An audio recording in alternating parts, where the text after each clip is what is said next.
Good evening, everyone. I hope you're well. This is Yogi here. So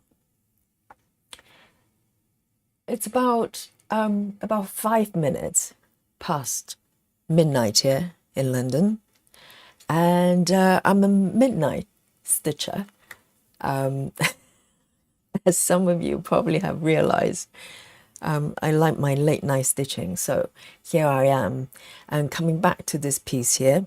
So what you're looking at here, it's a piece called the Winter Reading Nook. It's from Heaven and Earth, and it's absolutely lovely. So let me show you the mock-up.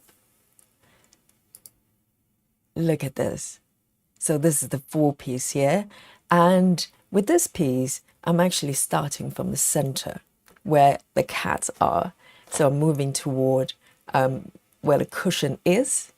So, and it's absolutely beautiful.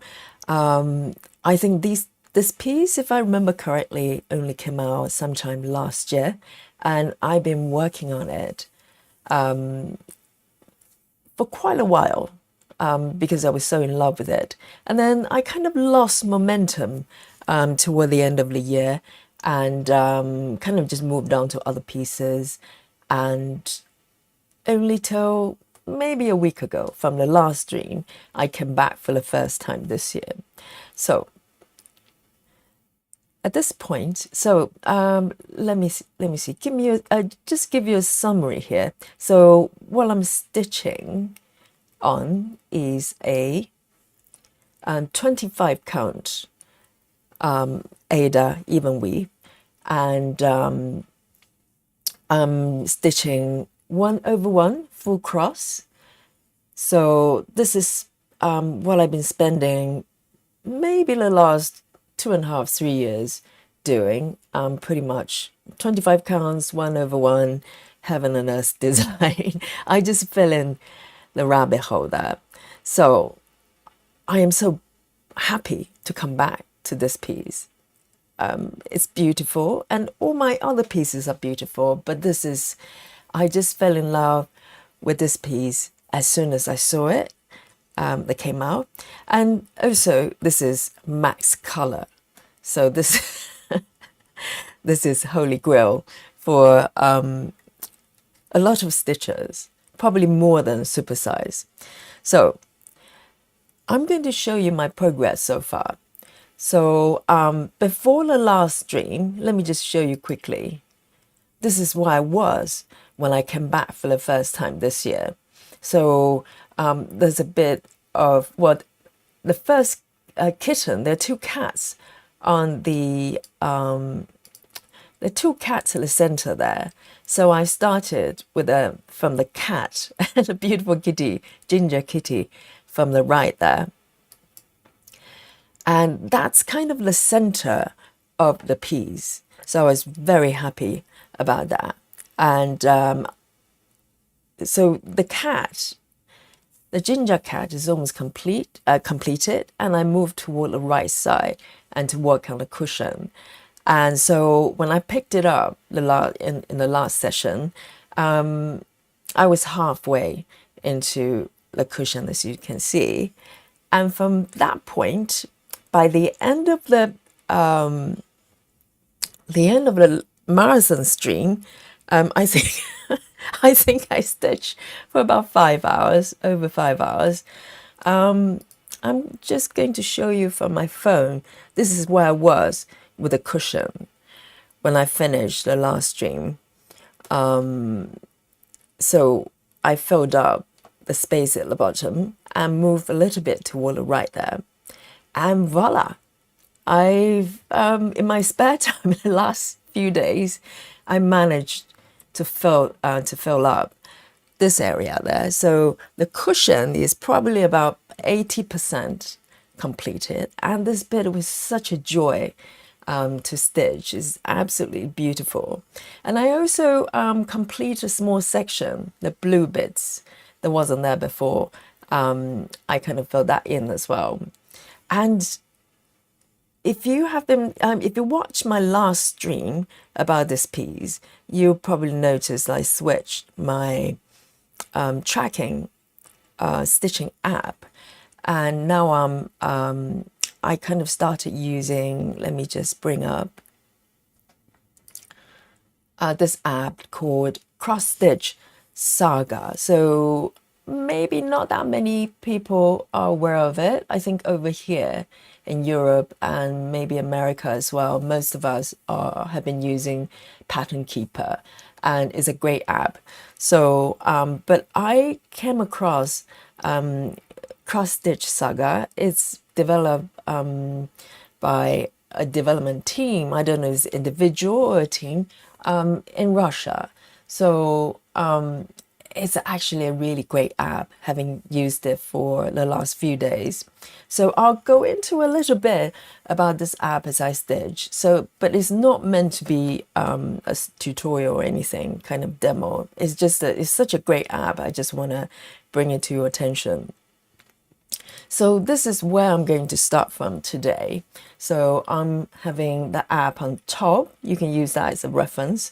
And then also the markup on the bottom right. It's absolutely glorious. I'm just so excited, so happy every time I look at it. And so here I am. So I'm going to today mostly focus on the cushion at the bottom left here. So I've defined this area. Let me just bring up the app quickly. So let me just zoom out here. So this app allows you to define a user-defined area wherever it is, how many stitches it is. So I just picked up the kind of area on the bottom left there where I have a lot of loose stitches from the previous sessions. So previously I generally just go around and do sort of loose mini cross countries from all directions, because I'm starting from the center of the piece, which is probably less common to do. So in a way, I'm picking a stitching method that allows me to go toward any direction I want. So I've been sort of, mini country, mini cross country, in sort of random, well, not random, but just the direction that I enjoy doing at that moment in time. And now I'm starting to tidy it up from the bottom left here. So gradually it will become a little bit more organized, stitching one area at a time, mostly rectangular or square. So this is the area I'm going to be working from today. And let me just quickly show you the stats. So the stats you see on the left here is the numbers and stitches within that box area that I've just defined. So it involves, it's got 951 stitches left. So it's still quite a fair number. I'll see how far I can go today.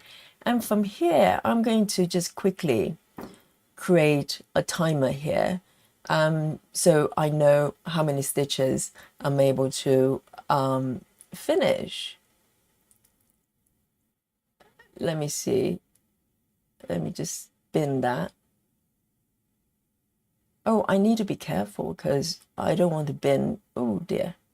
I was hoping to create a new session. So let me see if I could do that. I'm pretty new to the app, so I'm exploring it as I go. I was under the impression that I'm able to create a sort of timer, but it doesn't matter. It's got 16 stitches. Maybe sometime from today, when I have time to put in a few stitches, I can just start from here. That's not a problem. Let me see. It's Monday, but we're Tuesday today. Hang on. So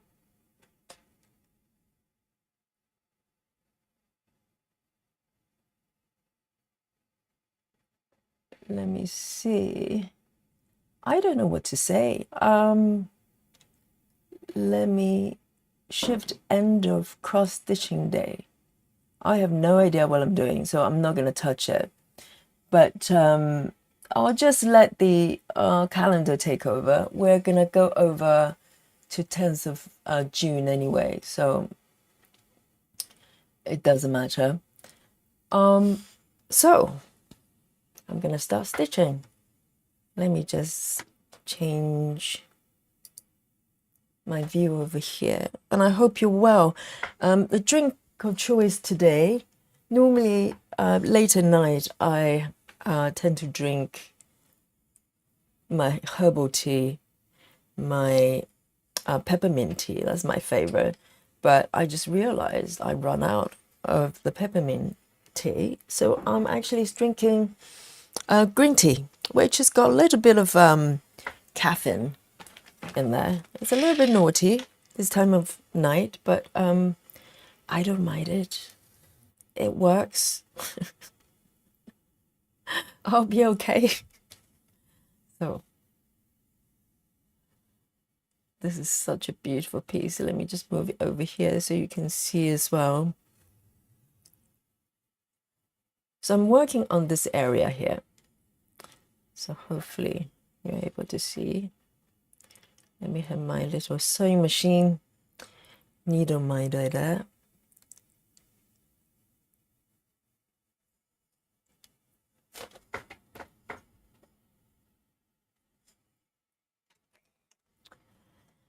Right, so I'm stitching from flowing from colors that's got minimum number of stitches and going up. And this way of stitching is efficient, and also it seems to be much faster than any previous methods, whereas parking or not parking. So it just seems more efficient, and I'm actually really surprised because it just seems like, you know, you are filling in a pretty large area. So let me see, 920. Let me see if my 920 has been done. Just double checking here. No, so it's a new number. 920.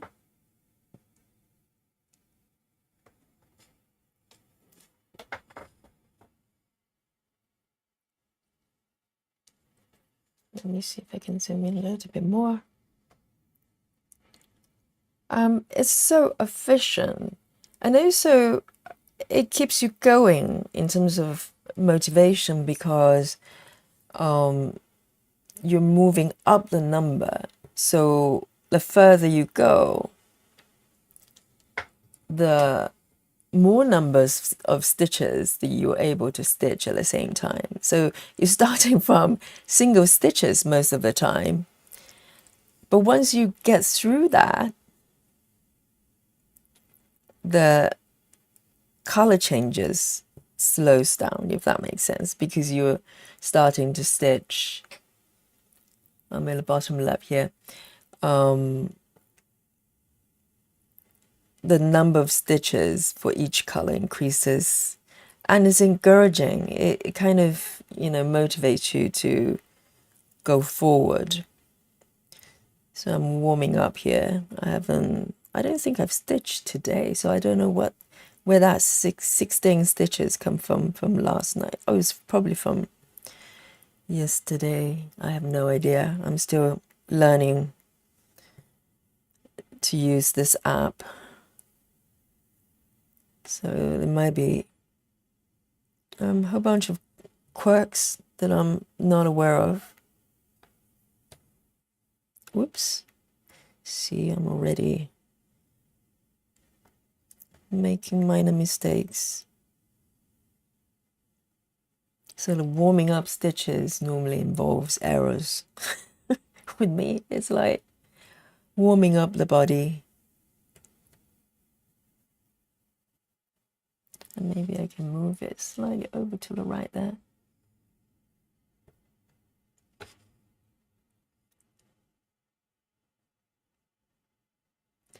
And I just came back not very long ago from teaching a evening class, and it didn't finish till nearly 9 o'clock.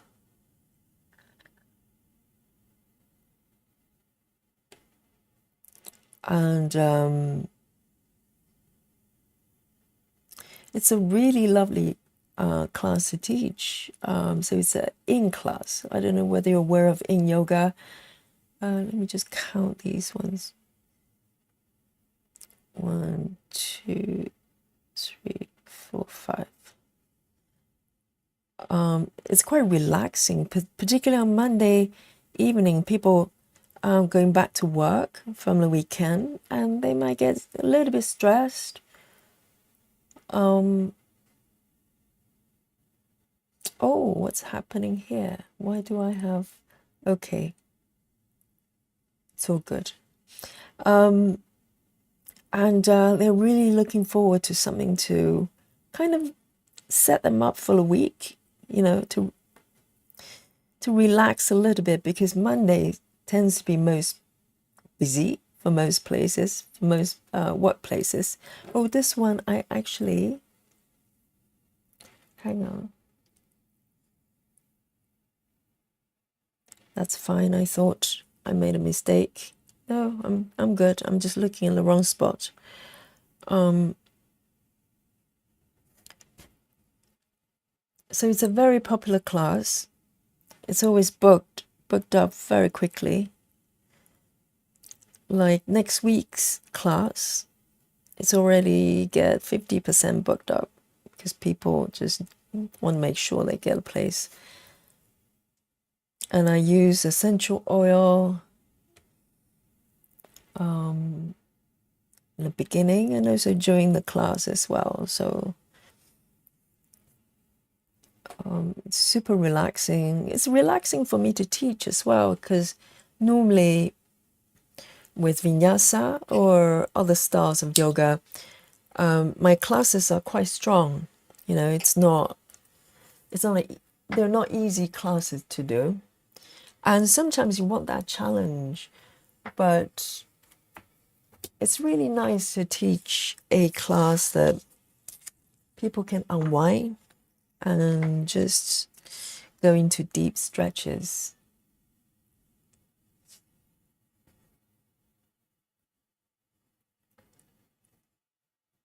Great, so this color is done. I'm going to just press the paint bucket, and it jumps to the next color upwards. This is so great. I really, really love this feature. So 900 here, 900.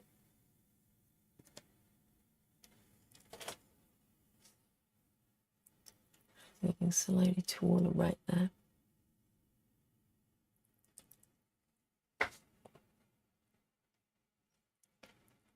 I'm going to start from here.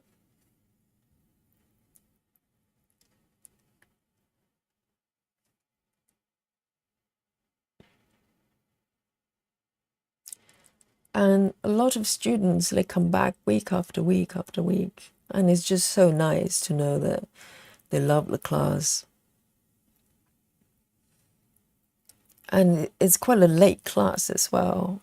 And to be honest, I go over the time a lot, because at the end, if you've been to any kind of yoga classes, there would be a kind of resting period at the end. It's called Shavasana.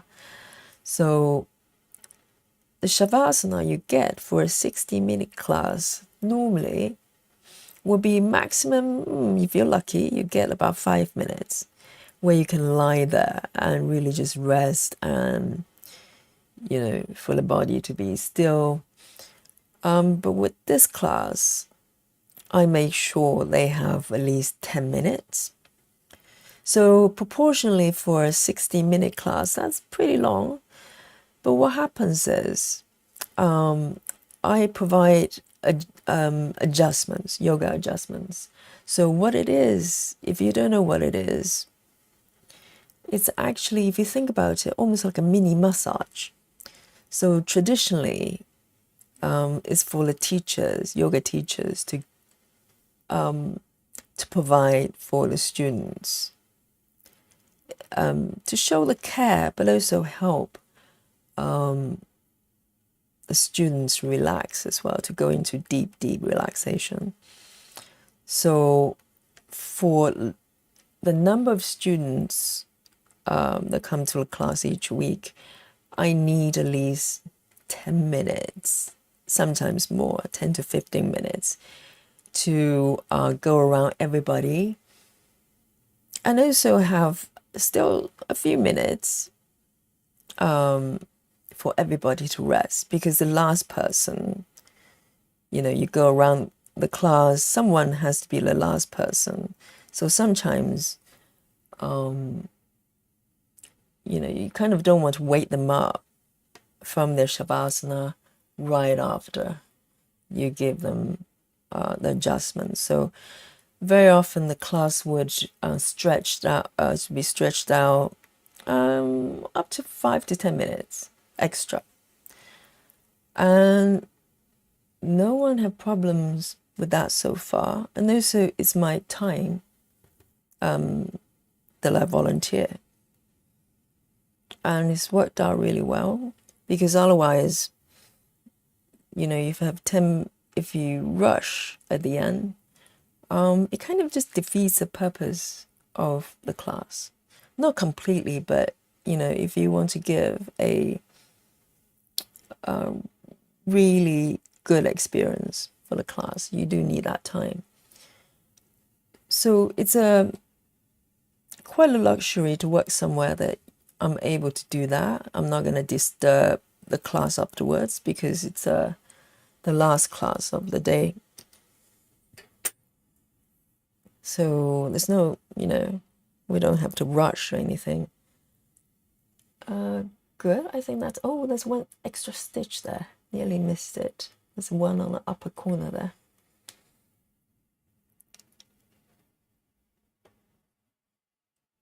And it's just a lovely class to teach, and I feel that students really enjoy it. And to be honest, a lot, majority of the places you go, you probably rarely come across teachers that provide adjustments nowadays. And I say nowadays, I say prior to COVID, to the sort of lockdown period, it was relatively common, and the yoga teachers are instructed and taught to do adjustments as an option, depending on where you teach. Oh dear, this one is coming loose. Let me see, just one stitch here on the upper corner here.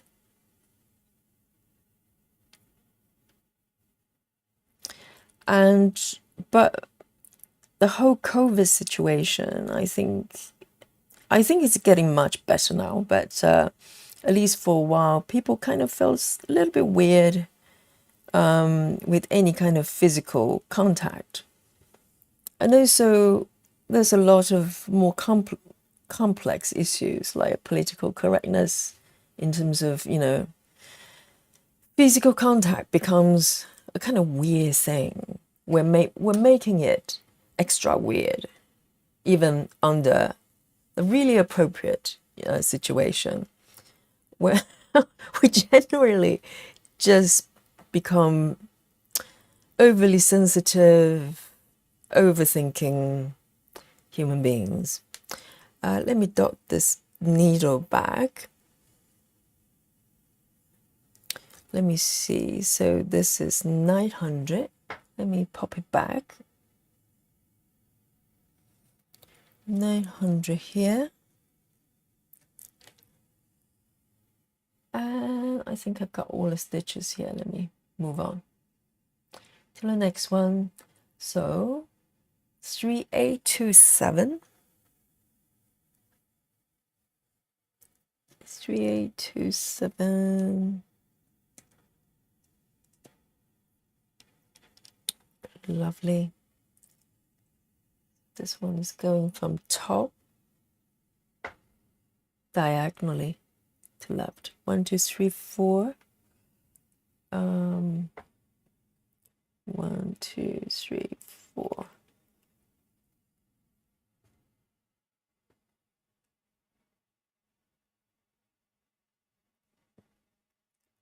There it is.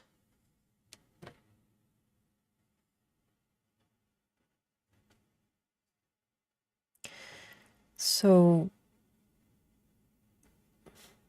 adjustments in yoga, or adjustments period, either during the class or shavasana, became a slightly divided topic amongst yoga teachers,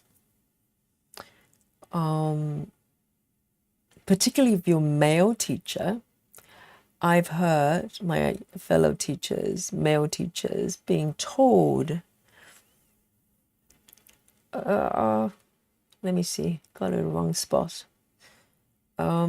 Literally being told not to touch anybody. They're basically told, just don't adjust, don't touch anyone, just talk. So that's where we are right now, unfortunately. So it's kind of an interesting subject because people can feel very differently about it. So I came from a dance background, and even now, if you go to any, if you learn ballet, for instance, you go to ballet lessons, it's totally normal for teachers to adjust you, correct you using their hands. They will literally reposition you if they need to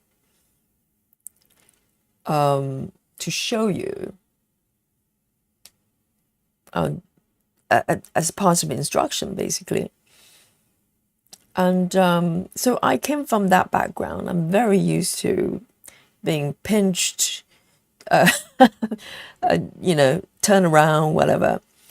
So I never thought about it until I started the training to be yoga teacher, and suddenly I was told to be careful about this, that, and the other. If you want to adjust, I'm totally in agreement with them in terms of, if you are going to adjust someone, you can ask for permission. If you don't know your students very well, then you can go in the beginning or during. You go, well, I provide hands-on adjustment from time to time if this is not what you want, or for whatever reason you don't want that. Just give me a little sign, ask them to wave when no one's looking. I think that's fair. You could do that. Even though I think human is such that the more you emphasize something, the weirder it becomes.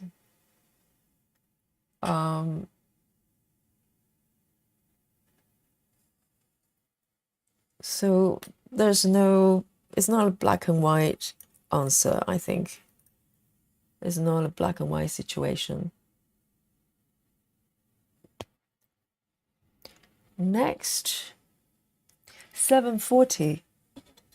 Let me have a sip of my tea.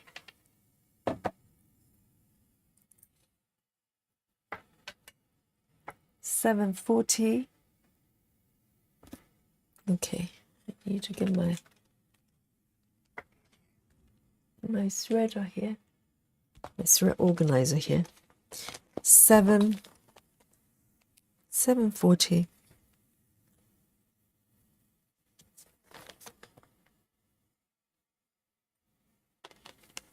$7.40 here. The beautiful orange. So I'm using a DMC floss for this piece. Pretty much all my 25 count projects, I'm using DMC. Well, bar a couple of them, half stitches projects I've been doing. They're CXC.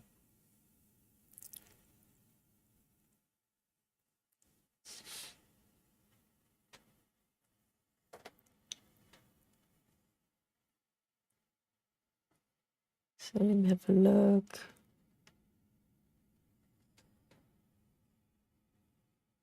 I am going to start from them.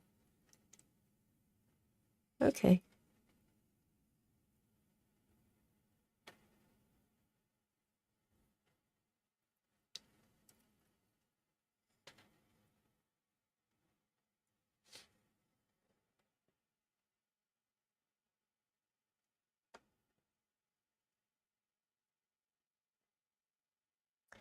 It's really lovely to come back to 25 counts. I knew I was coming back. I just didn't know when I was ready, so to speak, because for some reason, from the beginning of this year, I just decided I wanted to try something slightly different. So I went on a venture onto half stitches for 10 stitches on various fabric counts, and there's a 14 count fabric 14 count projects as well. So those were the ones I started from when I first discovered full coverage. I kind of got those cross stitching kits, 14 counts, without knowing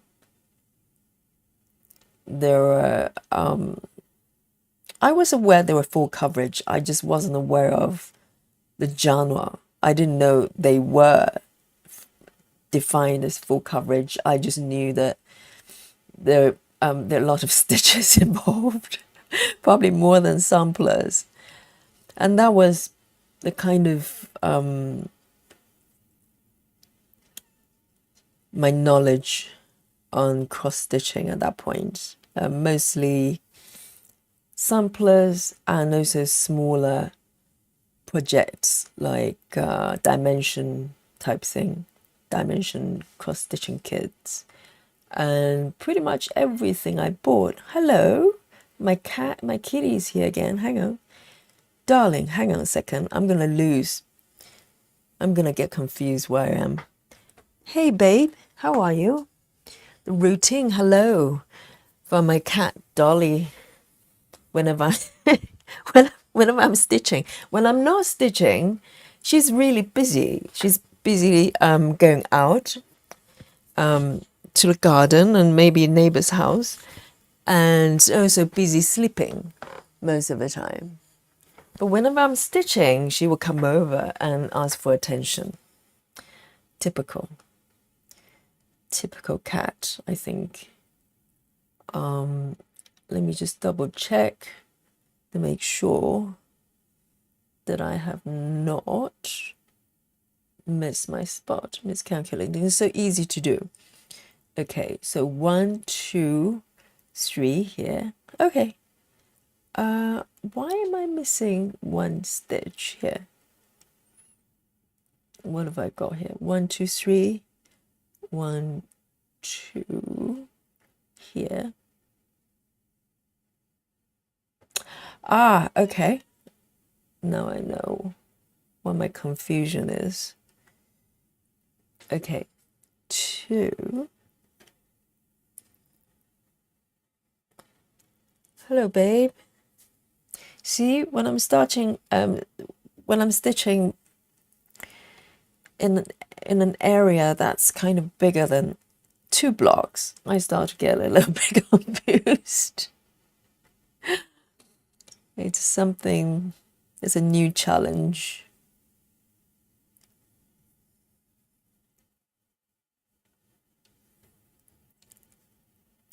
Because I mostly either stitch block by block, or maybe every 2 blocks if I'm feeling adventurous. But this way of stitching, I have to go a little bit broader. I mean, it's user-defined area. I could have just done 2 blocks at a time, but I just want a little bit of a challenge here. I want to go a little bit broader.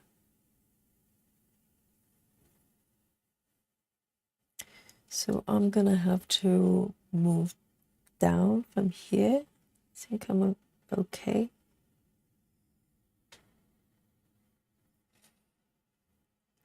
And then I'm going to move it down here. I think that this might be the last stitch here. Let me just quickly check, make sure I haven't missed anything.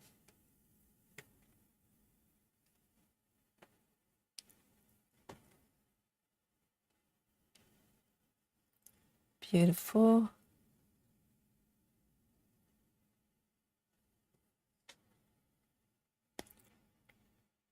See, I'm moving up the number of stitches. Now, this one's got 14, so I'm going up. So each time I'm switching a color, the number of stitches involved either the same or greater. So I'm going from the minimum to maximum. And it's so much faster. It's strange. There's the same number of stitches involved, but this way of stitching somehow just faster. So much faster. Now, 740. 740, and I'm going to commit these stitches. Lovely. So this is a glitch, I think. The background suddenly goes grey. It's not supposed to do that, but I haven't figured out how to fix it. It could be just a bug. But I can still see the highlighted stitches, so it's okay. Hello, babe. Hello, Dolly.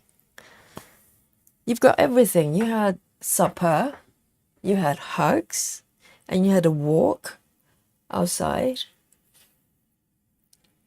You're supposed to be very, very happy. Let me see. 754. 754.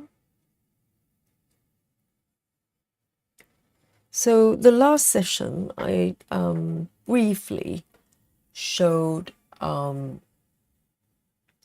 needle docking method. If you're interested, you can go have a watch. I'll try to edit it out, maybe make it a separate video. So hopefully that would be helpful to you as well. So I've got my needles, God knows how many of them, threaded, and I just dock it on my needle parking or docking area. It's a pad. It's made of ironing mat, and it's worked really well. It's worked really well so far. I've been using it maybe for over 2 years. No problem there. Let me just move it toward the lower. Yeah.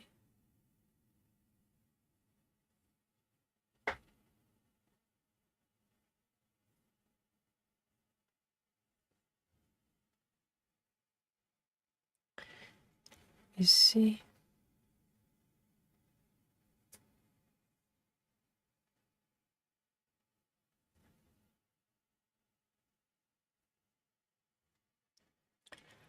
And from this point, I'm gonna, oops, that's not what I wanted to do.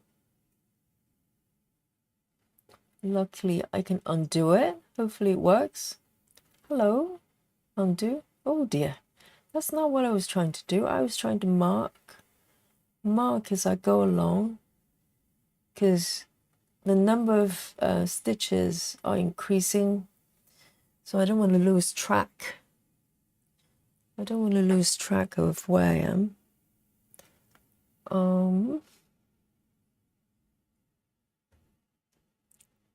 So that's one stitch under here.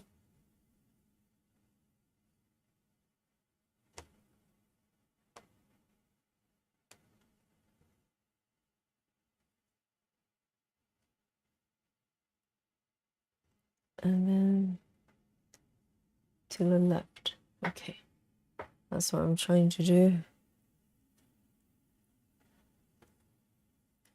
Because it's okay when it's under 10 stitches or so.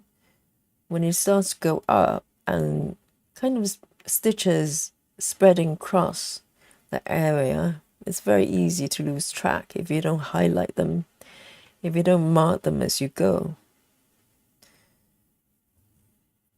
So I'm going to just quickly mark it on my app here.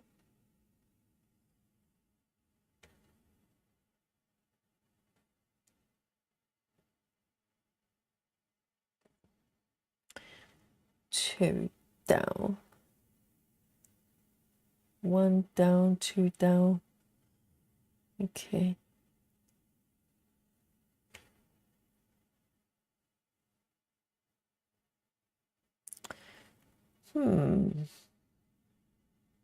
Is it here?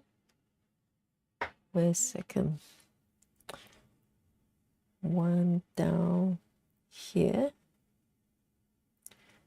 Two vertical down. Why do I miss a stitch on the left there? If I...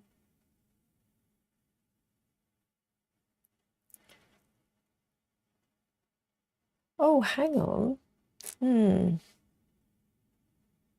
Maybe I'm one stitch off. I have a feeling. So, 1, 2. I think I am. I place these ones. Oh, you know what? I'm stitching the wrong area. That's why. That's why they don't match. I was thinking I'm counting the stitches correctly, but it just doesn't match the surrounding stitches. So this is one of the rare occasions I need to frog it. See, I'm still getting used to stitching more wider than 1 or 2 blocks. You're watching it live here of me learning my lesson. Let me just snip it off because it's starting to fray. And I'll see if I can frog these. If not, I should be fine. But otherwise, sometimes when I make mistakes, I just leave them on, and I just later on come back and stitch over it.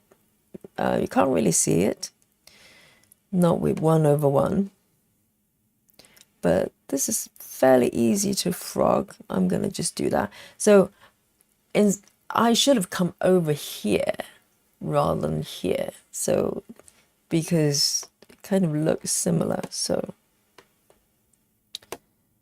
in fact, I'm gonna just leave these stitches there. I can just stitch over it.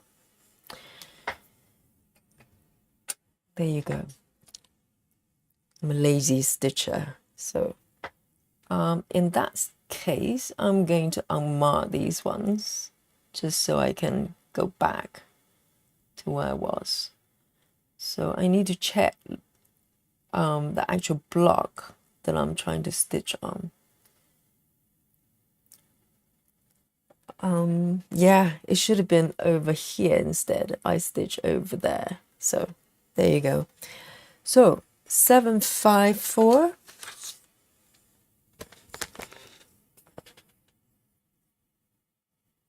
Seven, 5, 4.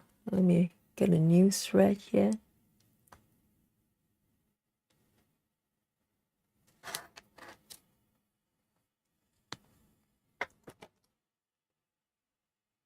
It's a nice beige color, slightly orangey, but here we go. Now I found this stitch here,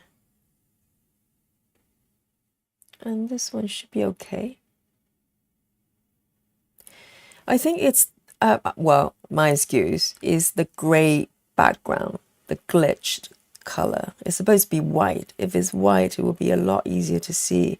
If anyone knows how to fix this, please let me know, because I couldn't figure out why some colors, when you highlight them, the background, instead of white, is showing gray instead. So the contrast is a lot lower. It's harder to figure out which areas are stitched, which are not. So if there's some Saga expert, please let me know.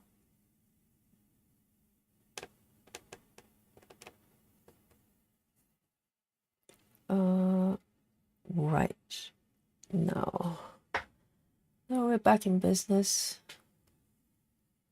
I'm gonna just push this down a little bit.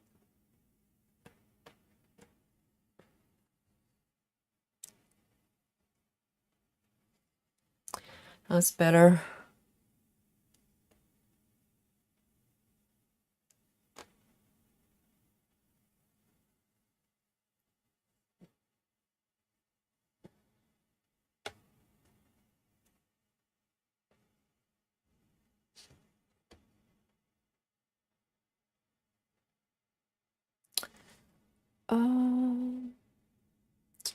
As soon as I said that, I've already made another mistake.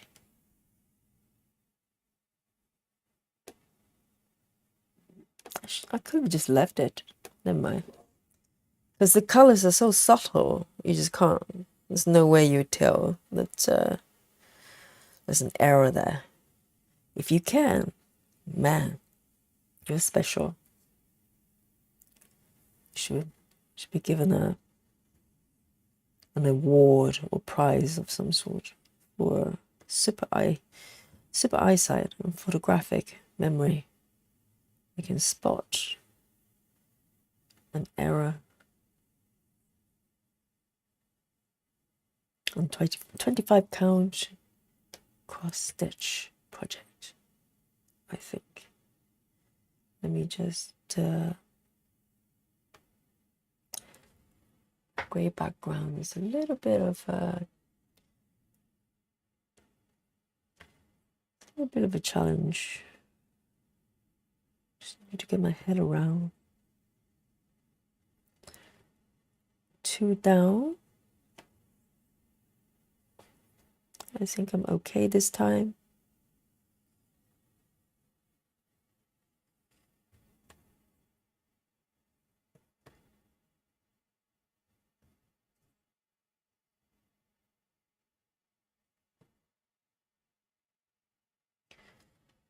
Two down here.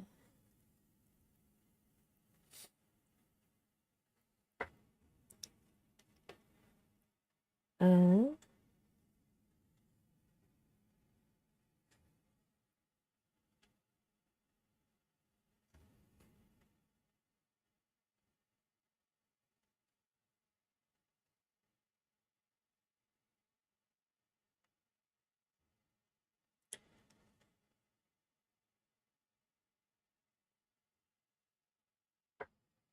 oh, GMB, thank you very much.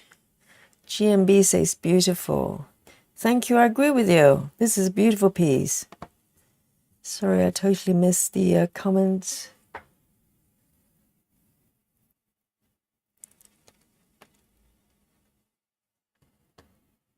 And yeah, so when the pattern came out last year, along with another piece, I think it's mushrooms, I can't remember the name of the piece.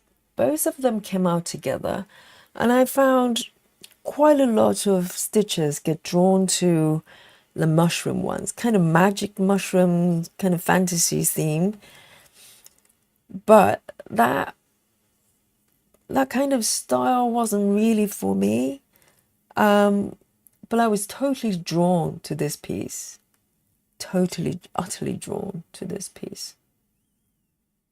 And from that moment on, I knew I'll have to. Oh, this bit is a little bit tricky here.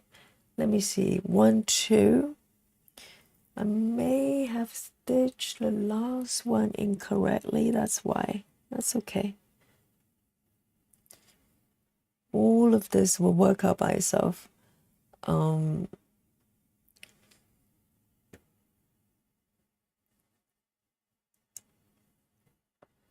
And I was so drawn to this piece. I was waiting. I waited and waited for the max color to come out because I wanted to do max color.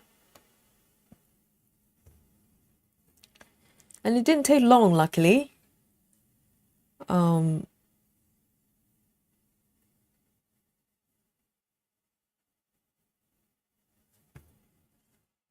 Right, where am I? One more here. It didn't take long, and at that time I already had quite a few heaven and earth projects going, and most of them are large. You know, they're really, really large. But still, I thought, why not add another one on top of it? Why not? So that's what I did. And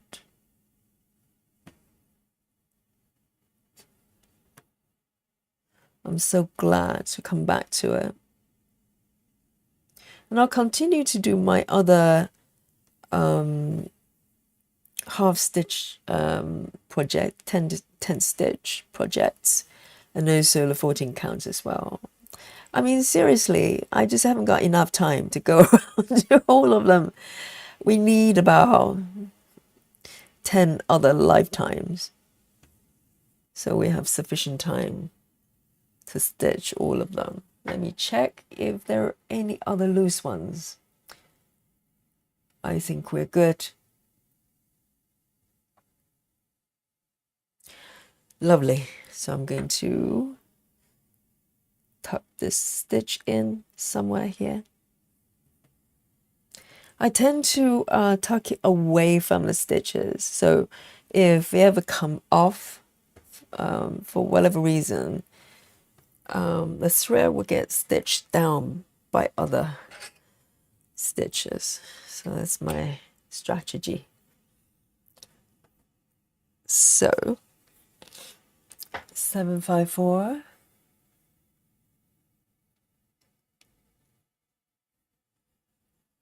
Let me see.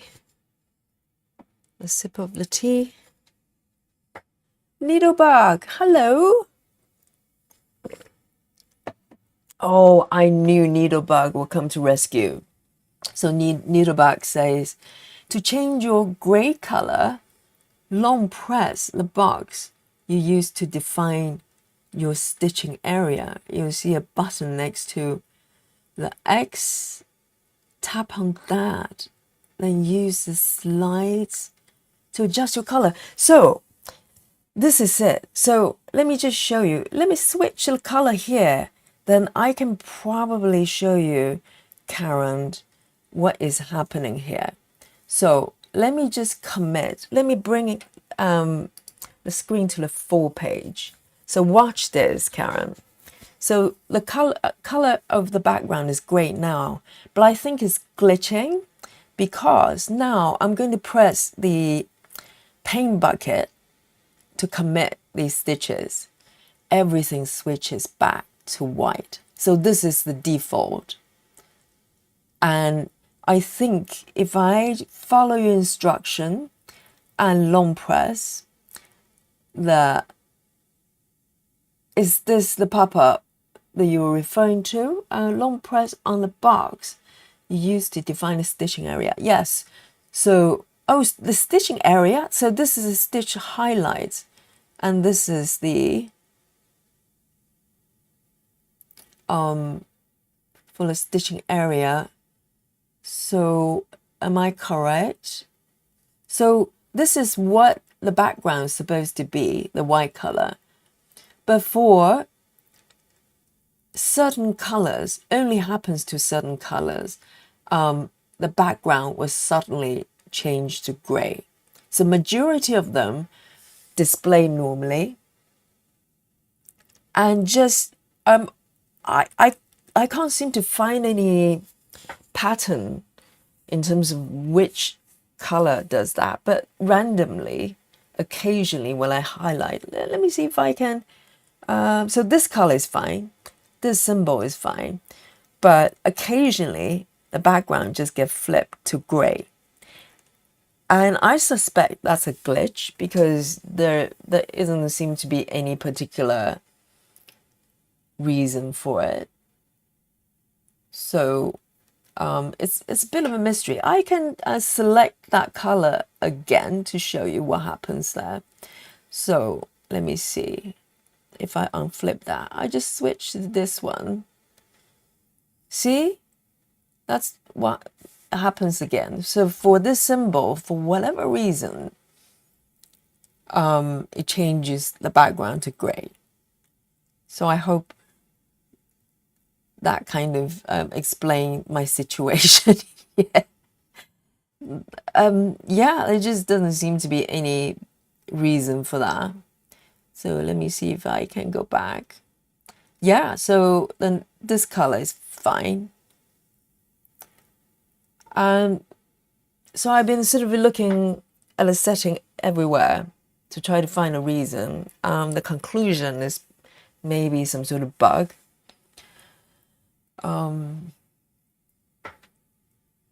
So Zion says right now it's 3:01 a.m. So I'll watch this video tomorrow. I love watching Stitching with me while stitching. Zion, let me know where you are. 3:01. That sounds like my side of the world. Are you in Europe? But most Europe is probably 1 hour ahead. I'll be very interested to know where you are before you go to sleep. But have a beautiful sleep, beautiful rest. The video will be there. It will be archived, so don't worry about it. And let me switch back to this view.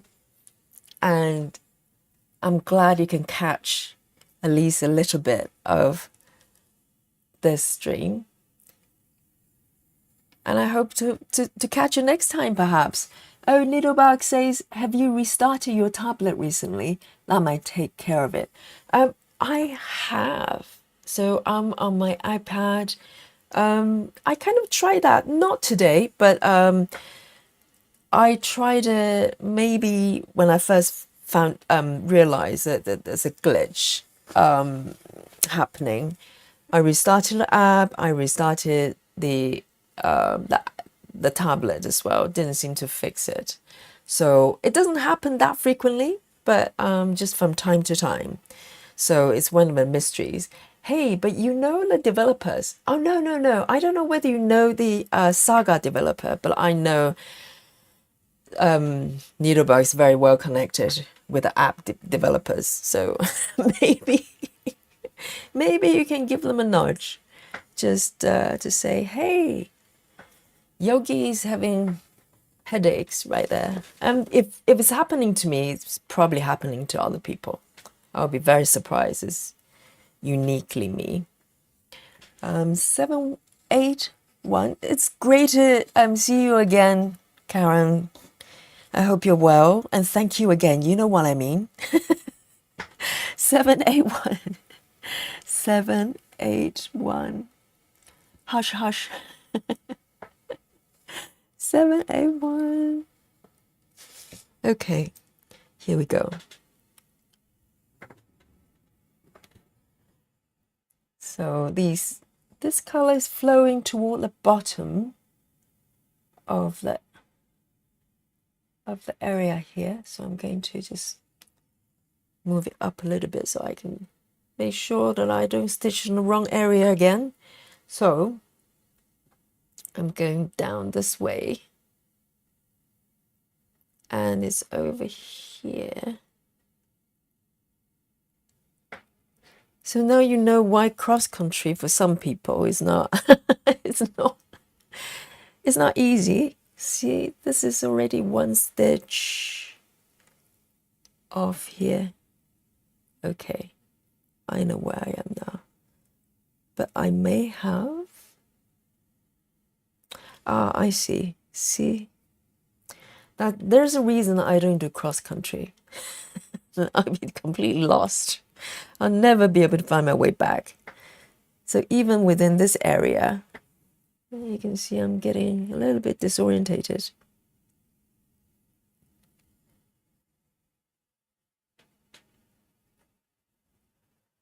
So let me see.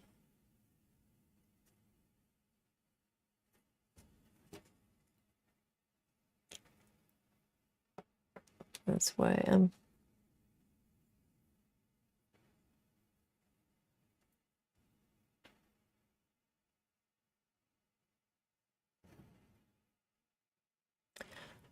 Hang on.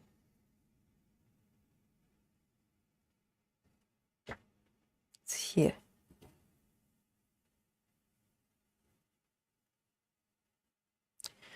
Because my area right now involves a lot of stitches I did previously, so it's getting a little bit confusing here.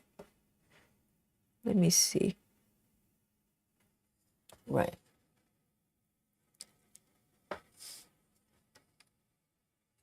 Needlebug.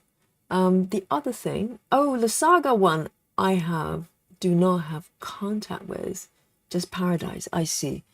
It's okay now. Max gave links to put Paradise on PC or Mac, and I can give it to everyone. Oh, Max, as in the developer, gave links to put Paradise on a PC. Oh, is there a PC or Mac version? Is that correct? Is that what you mean? Oh, good. Yeah, I was being hush-hush because I thought if not everybody can get the same access, it seems a little bit naughty to mention. The other thing you could do it, back up your charts, delete the app. Yeah, I thought about that. I just haven't got the guts to do it yet. I have to go back to your tutorial to see how to back up, so I make sure I do it correctly, because there are quite a lot of different options I find. So yes, I'll go back to your video and just make sure I do it properly. Maybe that's one option, and to reload the pattern. Yes, I'll try that, because the gray background is giving me headache. It just totally throws me out.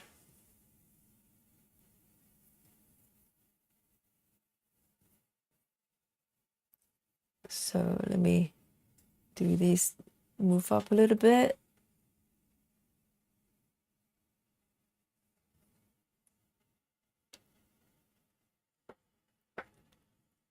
There's one more on the left here.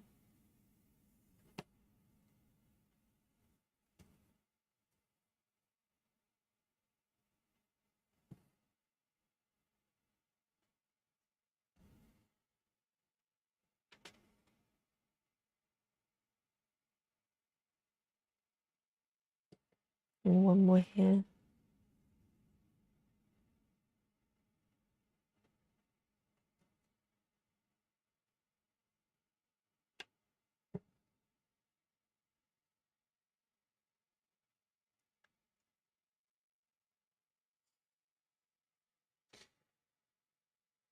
Oh, that's wonderful. Everyone has access. That's great. So I don't have to feel guilty using this app. So not everybody can get hold of the conversion app. Well, it's not conversion app. It's just another stitching app that's got converting, file conversion capability.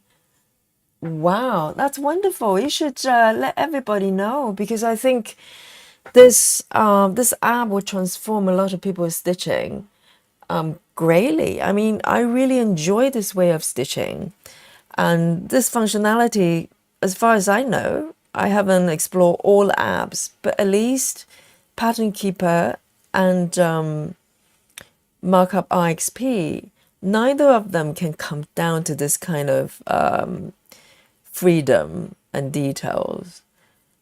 And so even though Cross-Stitch Saga, it doesn't give you a trial period, and I'll be honest with you, in the beginning, that's why one of the reasons I didn't pursue, along with the file conversion situation. But I would say, hopefully, watching this stream, they give you some reassurance. It's an app that worth getting. I really do. I really do. And also it's a one-off payment. You don't have to pay for subscription like Markup RXP. You buy one off and comes with all the updates and improvement. So definitely go for it.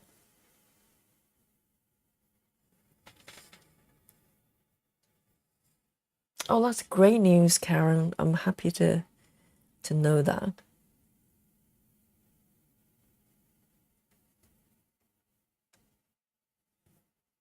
So for those who don't know, Karen's done a really, really good demo of this app on her channel.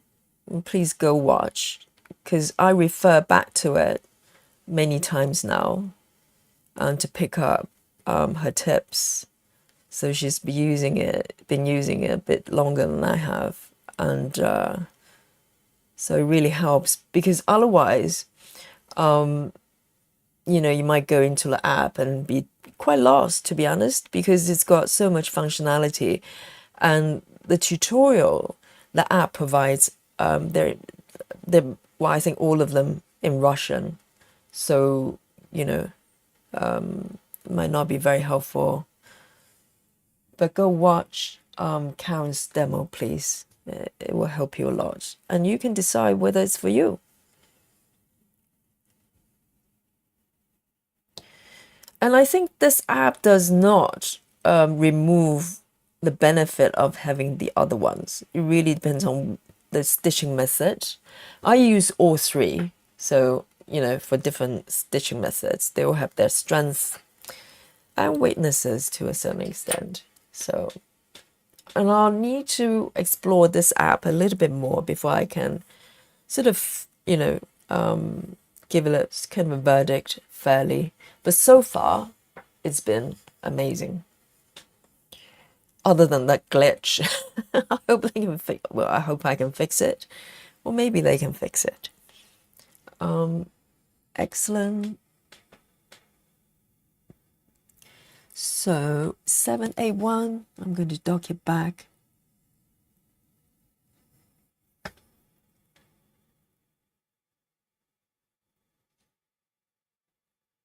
Oh, Karen says, I'm a convert. No more pattern keeper markup. Okay, you're a deserter. Okay, I love this app, worth a few dollars it costs. Yes, I don't know how much in dollars, but in UK pounds, it was just under £12. I think it's $11.99. So for me, it's totally worth it. And you buy one off. There's no, subscription. And there's also a Facebook group for Saga cross stitch and Saga tips and tricks. I hope it's in English. Yes, I haven't checked their social media yet, so I'll look into that. But yeah, it's great news. So everybody can have it. Yay! Wonderful. So it will make a lot more sense when they watch my stream, because I'm sort of flogging this strange app that no one has ever seen. So, and I love to exchange sort of tips with everyone if you get to use it, I bet there are a lot of features we're not even aware of, or find different ways of using it. The next one, 718, so I haven't committed. Next one. Amazing. I'm just loving it every time when it just automatically move on to the next color. And also it takes me to the area as well. So if you define an area that's quite large, then it will take you there. Basically, there's a feature you can turn on, and you would automatically jump to that area. How good is that? Let me see. Oh, it's in English, the Facebook. Wonderful. I'll go and definitely go and check it out. I need tips and help with certain things. So, 938.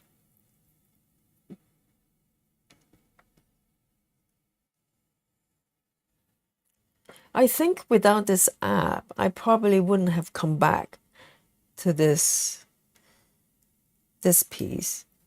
I think the thing with 25 count 1/1 was I pretty much tried all different stitching methods, and sometimes when you've tried everything and there's still such a vast way to go, you kind of lose the motivation a little bit, you know.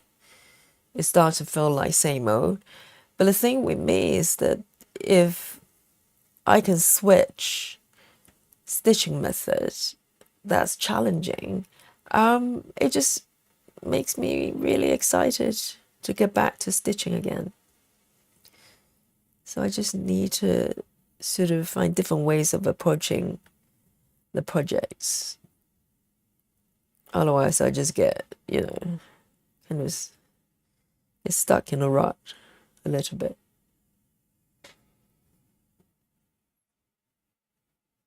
I'm sure I'm not alone on that.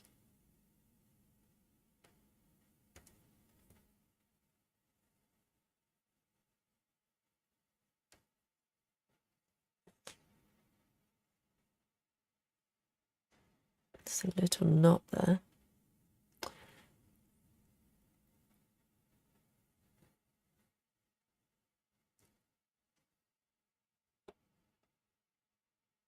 Let me just zoom in a little bit more so you can see where I'm stitching here. I'm going around the bottom here.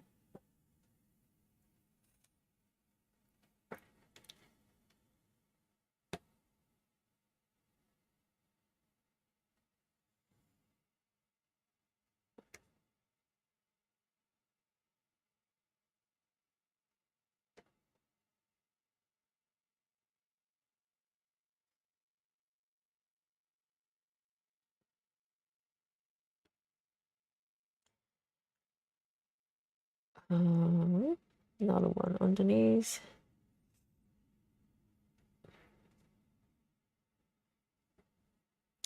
It's a bit easier when you have surrounding stitches as references, provided they're in the correct location. But when you start a new area, and if you go from minimum to maximum in terms of number of stitches, the first few stitches, you're doing single stitches, loose stitches everywhere. That's when it's really, really easy to make mistakes. So that's something to be mindful about. Because very often when you have stitches, you just use them as references. But if they're not in the correct location, you just continue to make mistakes. 1, 2, 3. Is that correct? No, over here. 1, 2, 3. Okay. 1, 2, 3.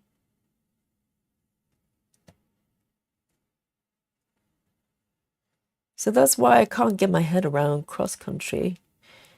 I think if you're using gridded fabric, there might be a better chance for you to get it correctly. But imagine if you're using fabric like this, that's plain.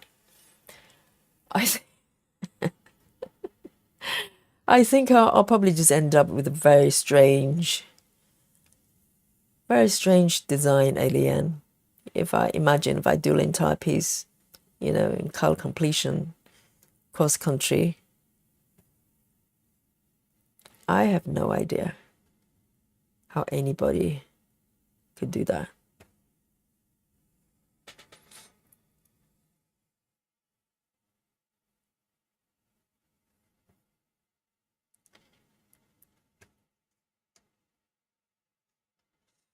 And as the number of stitches grows, as you go up, from minimum to maximum with the colors, it just gets faster and faster, I think.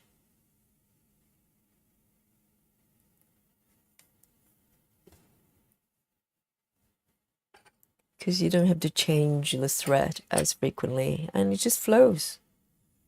How wonderful. 938, I'm going to dock it back.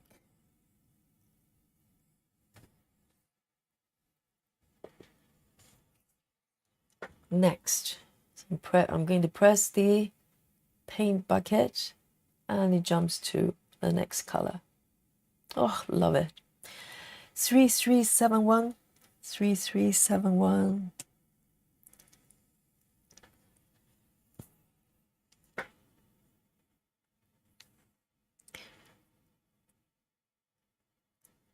And Needlebug mentioned there's a link that you can go to if you have, if you don't know where it is. Please go to her channel, and just I'm sure you can find information there. So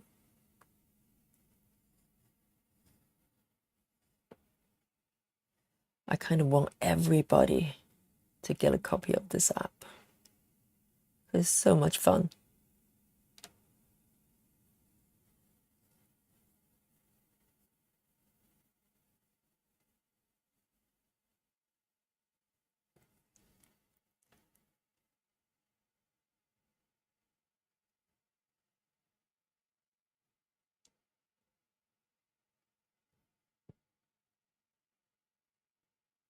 And this app also handles half stitches and back stitches as well. So if you have a piece that's got a mixture of all of them, you're in luck.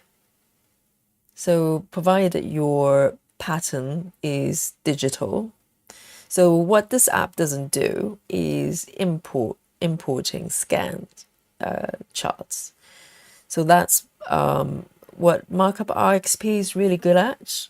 It's got amazing importing capabilities as far as the print. If you scan your paper charts, you can scan them in, and as long as the scan is good quality, Markup XP is very powerful in terms of recognizing the pattern recognition, and it would turn your paper patterns into digital patterns. So that's what I mostly use Markup for. I don't use it for any other purpose.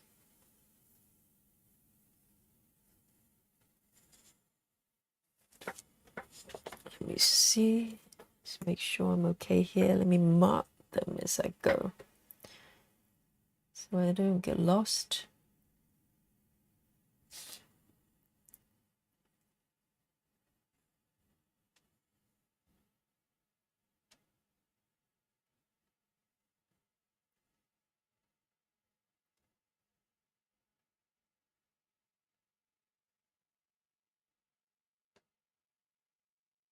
And I'll continue to use Pattern Keeper as well, because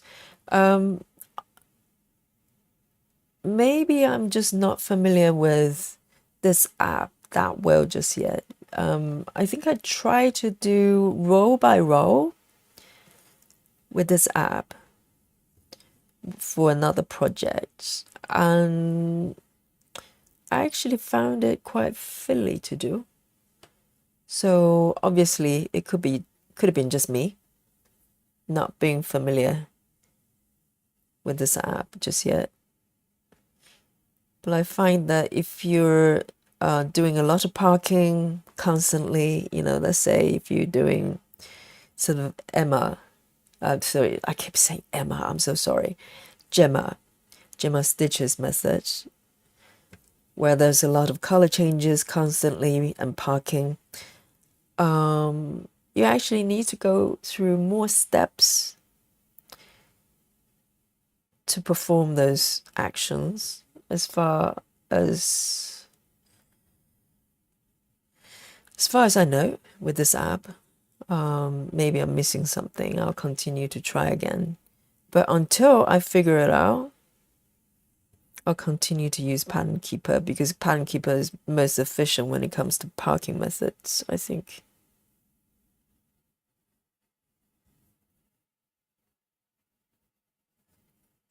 And I do a lot of row by row as well with my 10 stitch projects. That requires a lot of parking, a lot of color changes.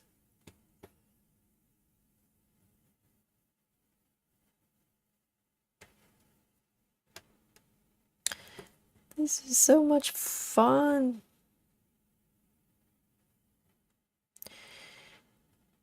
Because prior to this, I did try the color completion, color by color, from minimum to maximum with markup RXP, but I could only do one page at a time, because that's kind of the minimum size you're allowed to do. You can't do that with Pattern Keeper, because Pattern Keeper pretty much treating the entire pattern as one, even though there's definition for pages, but it's kind of quite superficial. You know, all the calculation of stitches, progression is project based.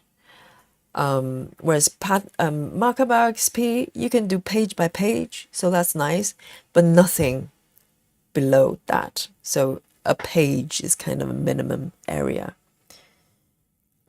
as far as the pattern goes. But with this app, you can define any size, area, shapes. It's quite mind-blowing, actually. 3371. 3371. Let me see. Let me dot my needle there. And I'm going to commit all these stitches. Next. 3A01. 3A01.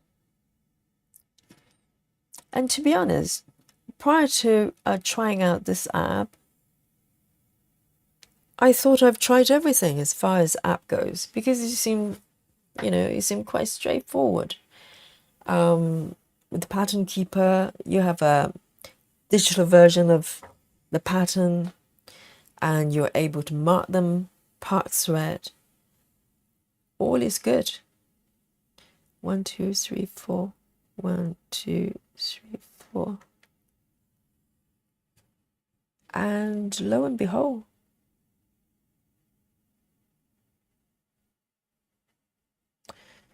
there's something else. Hang on, let me see. 1, 2, 3, 4.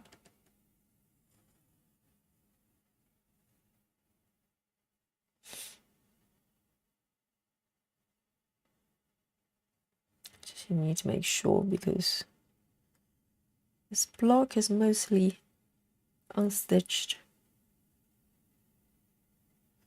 So I'm going to make sure I start at the right point, or it would just be disastrous the further you go. 2 and 3.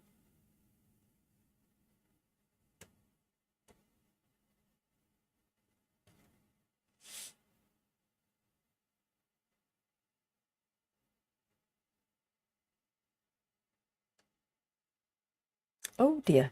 I think I stitched this one. One stitch off. So it should be the position above.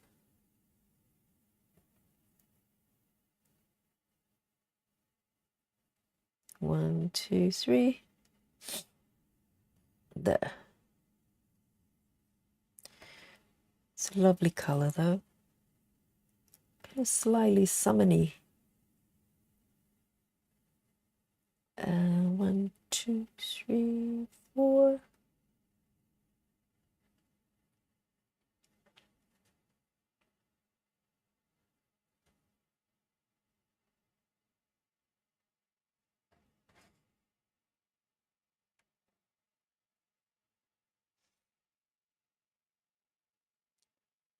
And if you look at the entire pattern, it's like everywhere you go, wherever you stitch, there's just so much going on. Other than maybe the sky, you know, the area outside the windows. It might be a bit more challenging because it probably doesn't look like a vast area, but if you look at the totality of the pattern, that's, you know, just the windows, the view outside the window alone probably will take you a little while to stitch. And with my pace, it will probably take, I don't know, we could be talking about years. So that's why I started from the middle, because I just knew that there's no chance I'm going to get through it happily till I get to the cats. You know, I wanted to stitch the cats. So I just dive straight in to the middle, start from the center. Because most pieces I start from the upper left, like normal people. But this piece and maybe one or two other pieces that I started from the middle.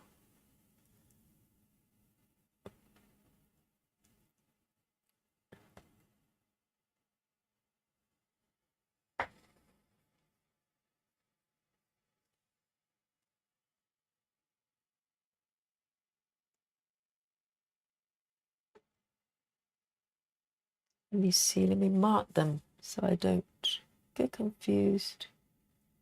So I'm here and here.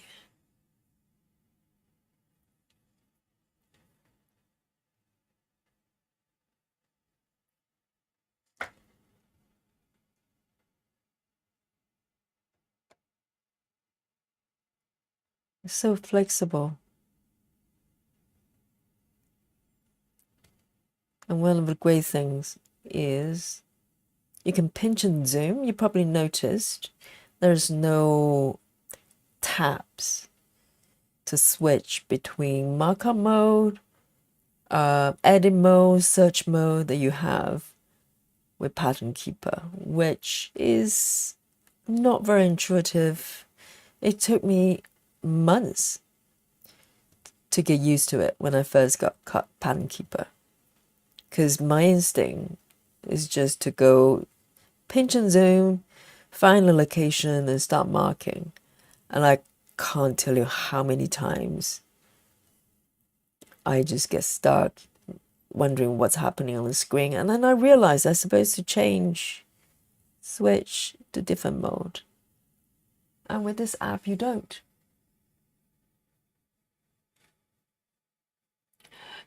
Karen agrees. Oh, if I would start at that part I really like, the cats, I would not want to finish the rest. Say my favorite parts for the last. See, that is so fascinating, because that is the complete opposite of the way I work.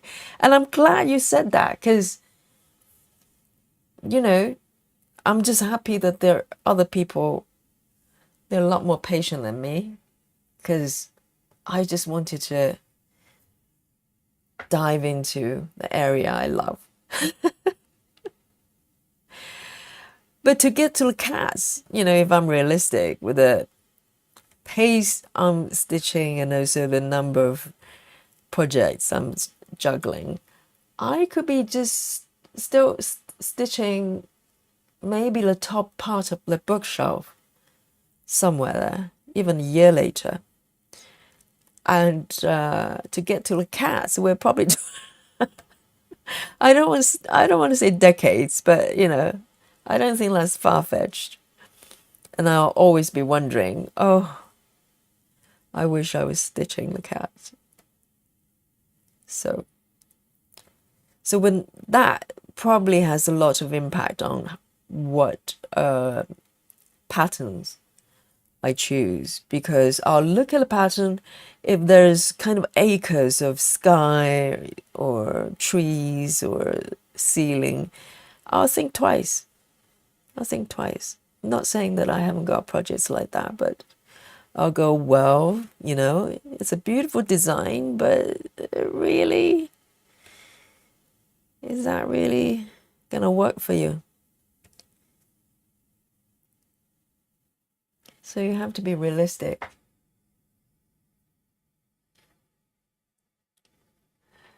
And Karen Needleback says, if I do the cats first, well, I'll end up cropping it up and calling it a finish.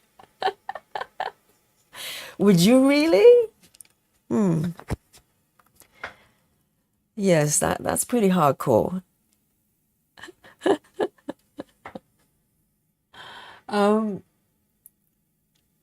Yes, give me incentive to work on it and finish. That's fascinating. It's like sometimes there are kind of observation of how people eat a plate of food as well. So there'll be people who dive into their favorite thing to eat on the plate and leave, everything else later. And some people do the opposite. But funny enough, with a plate of food, I probably tend to do what you do. Or I'm not totally one way or the other.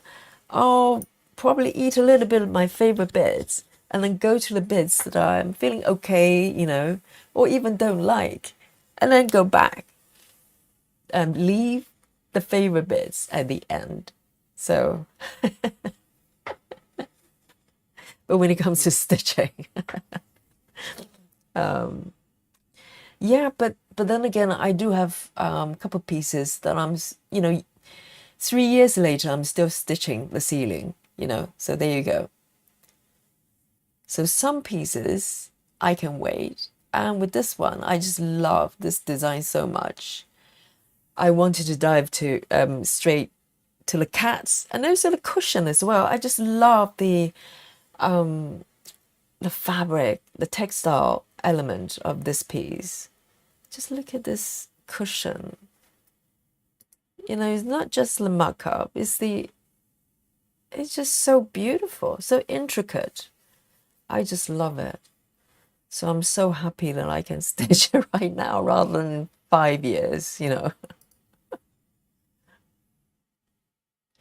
Oh, these colors just making me so happy.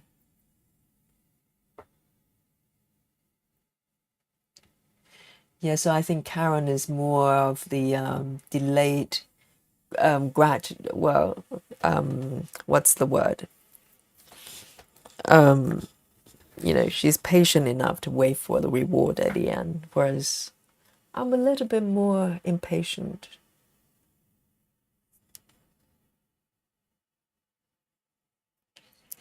Right. 782.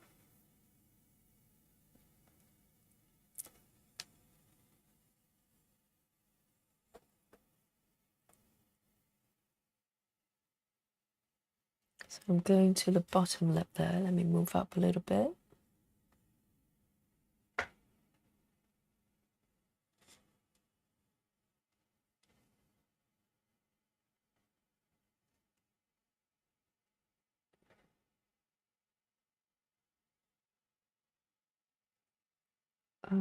There's one stitch here I've missed.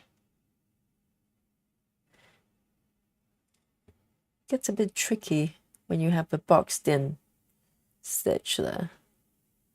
Sometimes it's kind of hard to see. Don't look carefully, you can miss it.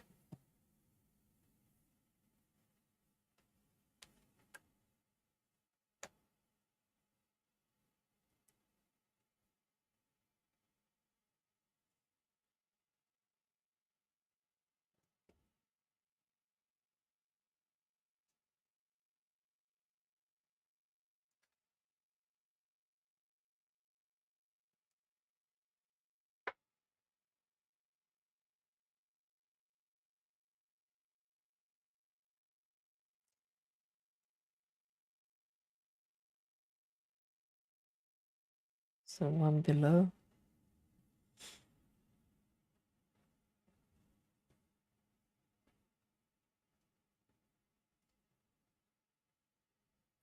One, two, three.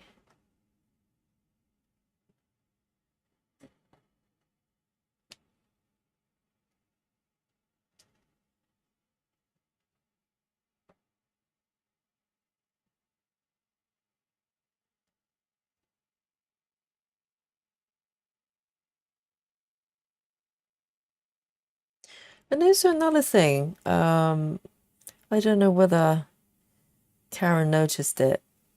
When I converted these patterns, everything came out well after conversion. So I used Paradise to convert them, the PDFs, to the compatible format that can be read and imported by Saga, this app.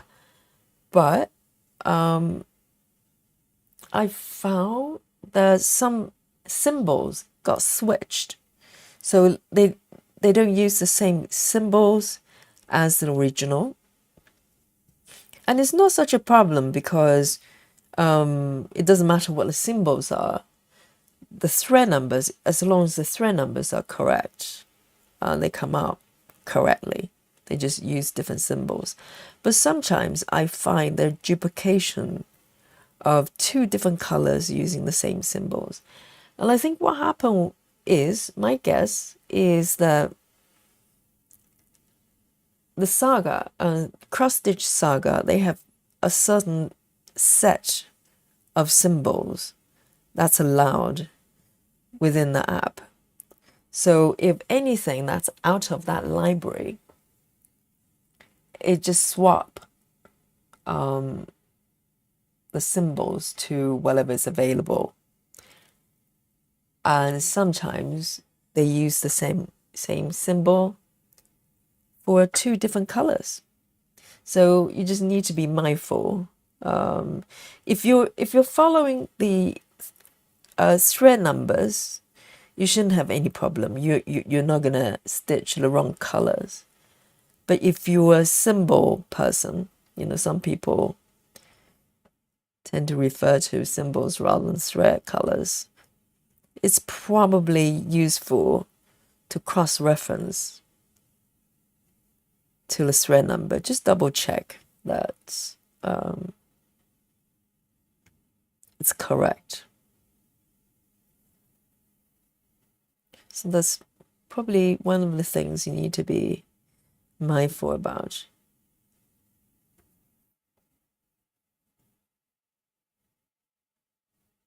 But I generally use, I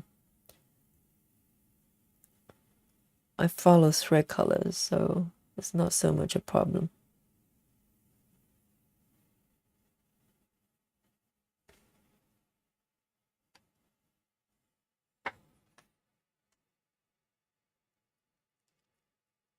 Oh, Karen, yes. So Karen says, I saw you on and just wanted to drop in and say hi. We'll watch the rest tomorrow. I'll send you the link. So have a good night. And thank you for the chat. Thank you, Karen. Thank you for the rescue. And it'll be great to have a link. I'll share it with everyone. And hopefully people will be able to get hold of, have access to this app. And good night to you. Nighty night. See you later.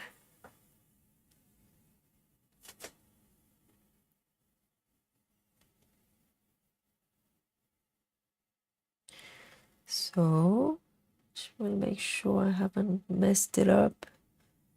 So,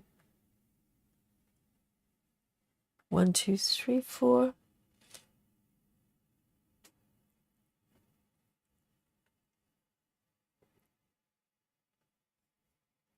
Two here. I've completed these ones.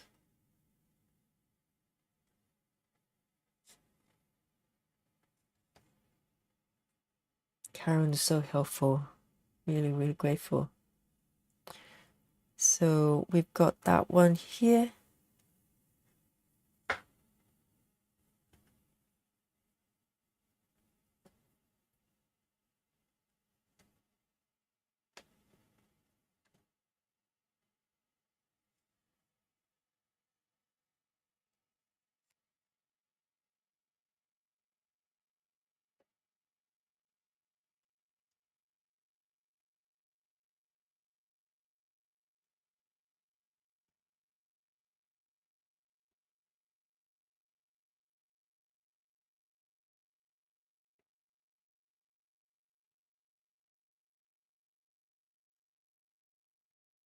So I have a suspicion I may have stitched one extra to the left there, but I bet you can't tell. Whoops. It's running very short.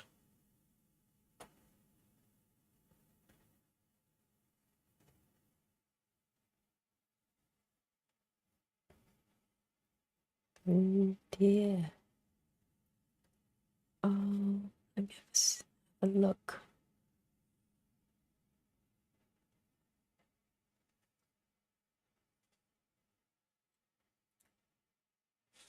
Gonna have to end this one very soon.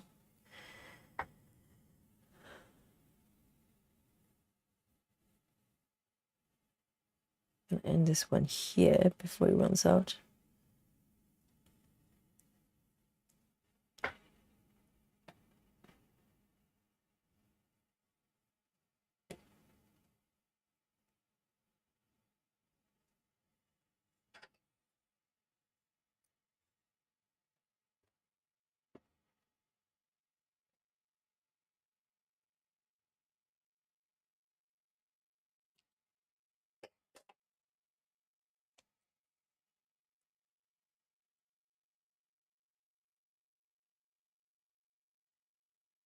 So 782. 782.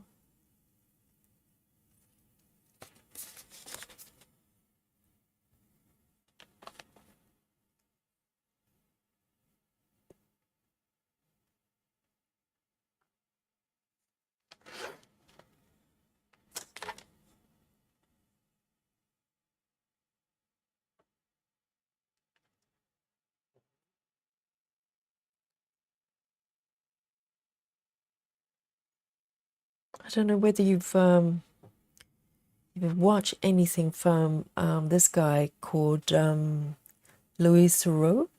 He's a British guy. I think he's kind of known outside the UK as well because he's done a lot of documentaries. One of them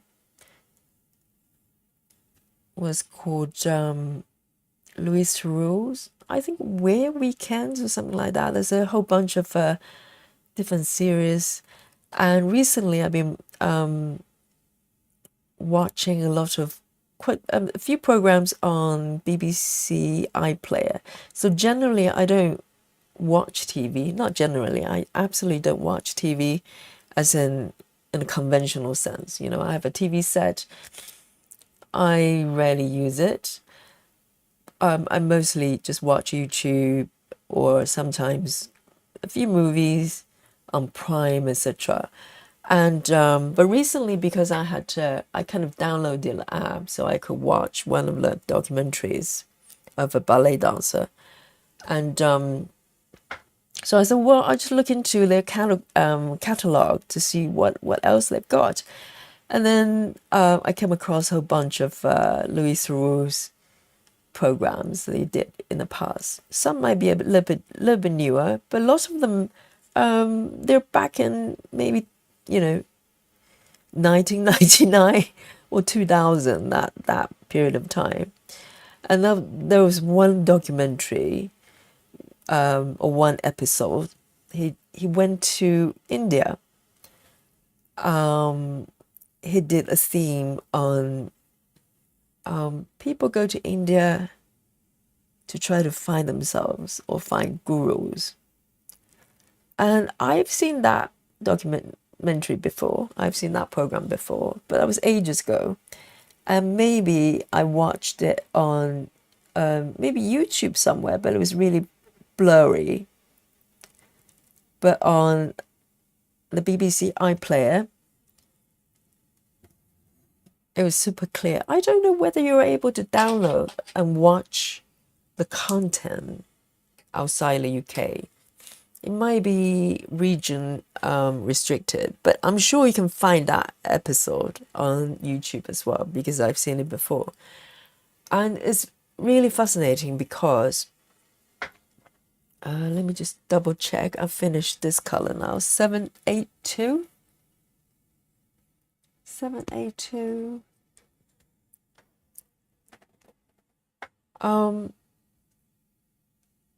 He went to India and went to this kind of retreat type of place or temple. I don't know what to call them. And let me just commit them. The next color, 970.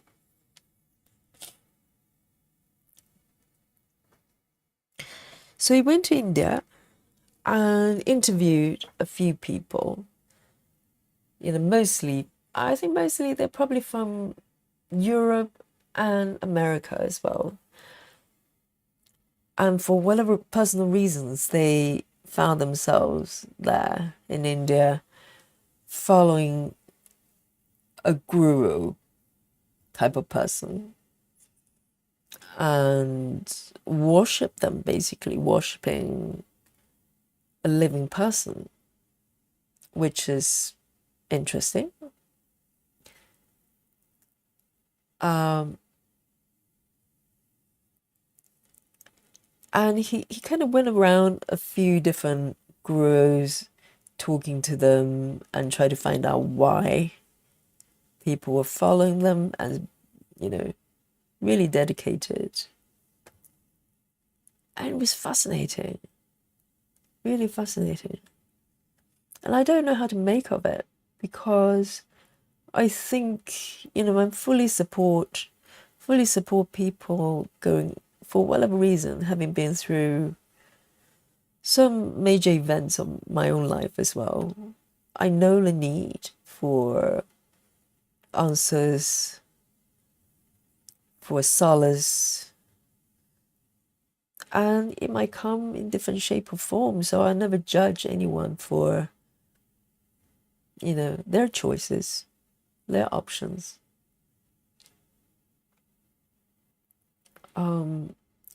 But at the same time, 2, 3, 1, 2, 3. Okay, here.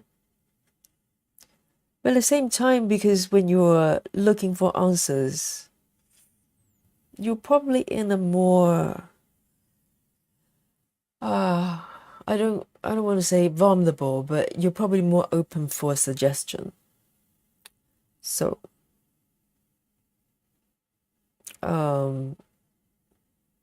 you could fall for people who maybe take advantage of that. It could happen. Most people look to religion or some kind of belief to find answers for whatever they're looking for, basically.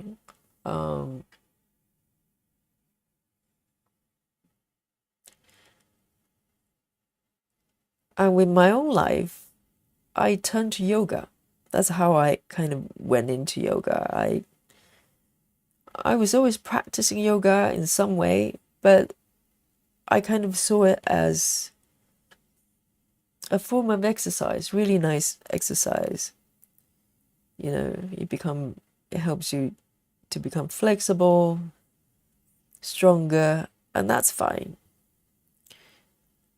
But when I went through my own life challenges, yoga had different meaning. So I can totally understand that people kind of turn to something that's beyond material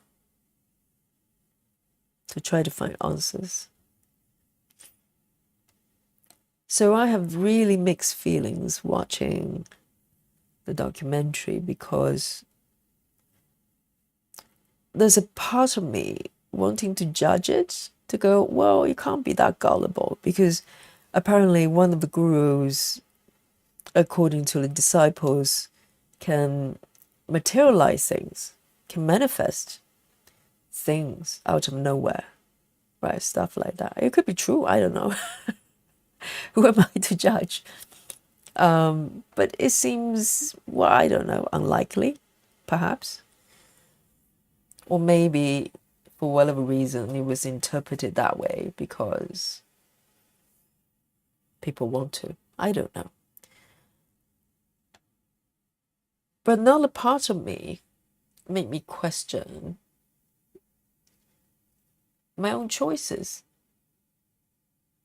Well, not so much my own choices. I'm just thinking, if for whatever reason someone come to me and go, well, you're lost in yoga world or something like that, because maybe they think that hello babe, oh, it's my cat Dolly again. Hello babe, what can I do for you? Oh, she just came back from the garden. I could tell because she feels really cool. Her fur is nice and cool. I know she's just come in, and she always says hello when she comes in. It's a very polite cat. I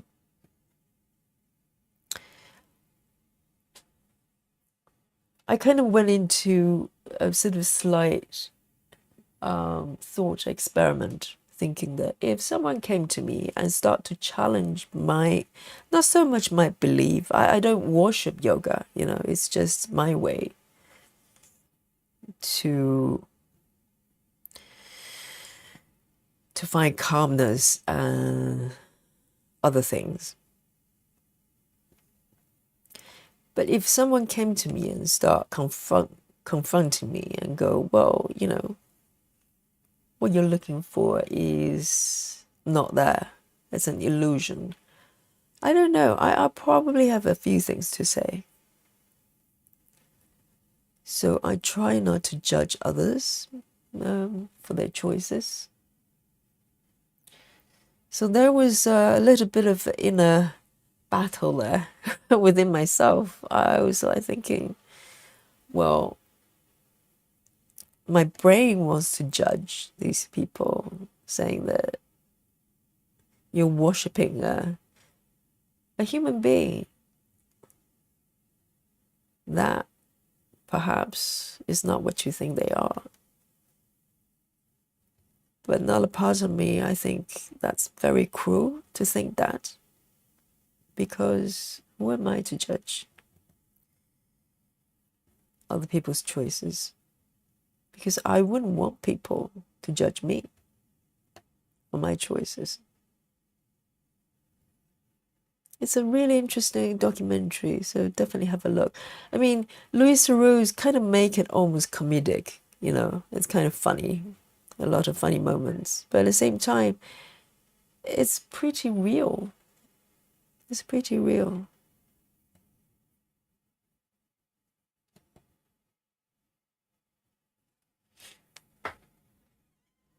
Hey, babe.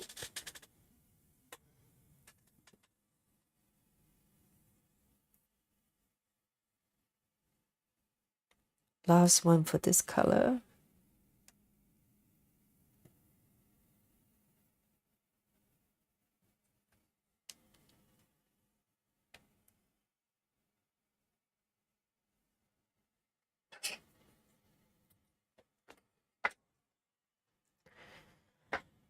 Nice 70. Nice 70.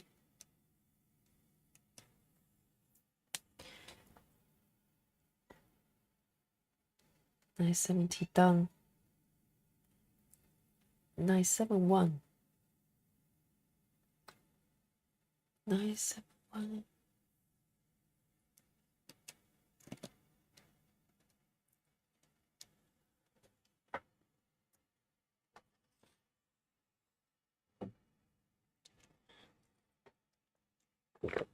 Another sip of my tea.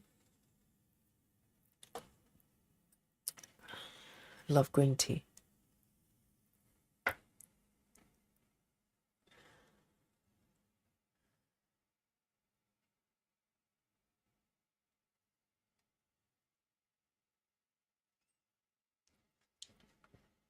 There a little bit.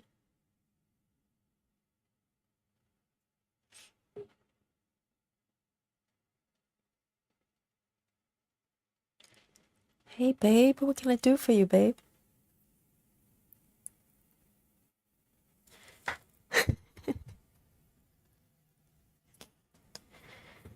And Dolly's in a attention-seeking mode.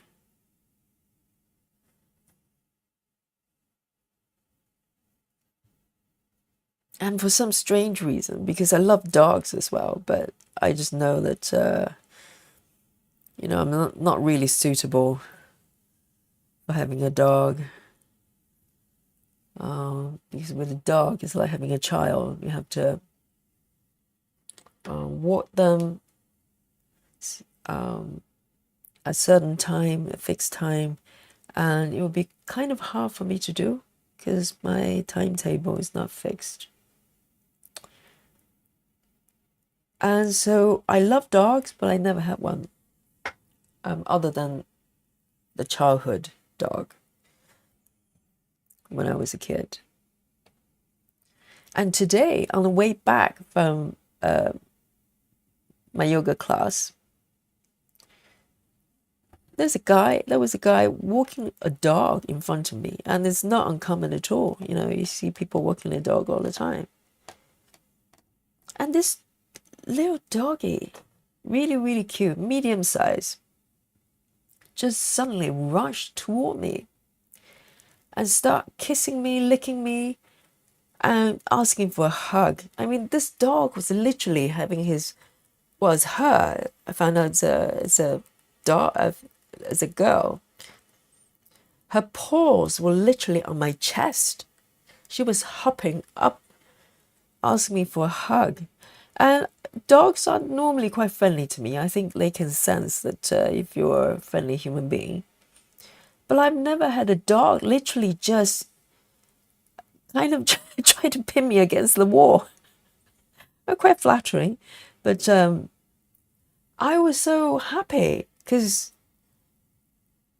I hadn't, come across a dog. Occasionally, if I go to the vet, I get to pet someone else's dog. And this dog is literally just running to me and hug me. And I could see the owner's face. He was so surprised. And he was apologizing. I was so, no, this is so nice. And so I gave the dog a big hug. And it was just so lovely and such a surprise as well.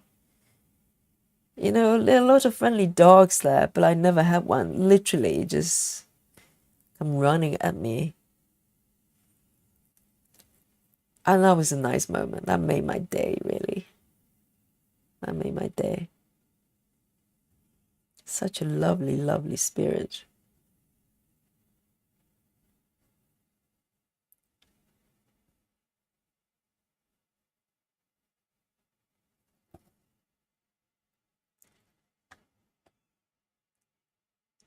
And I think anybody who has a dog or cat or any pet can relate to the love you get from them. It's just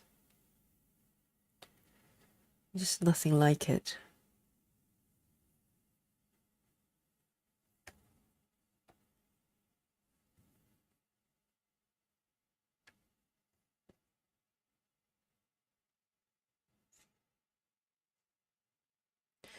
So thank you, doggy, if you're watching. You made my day.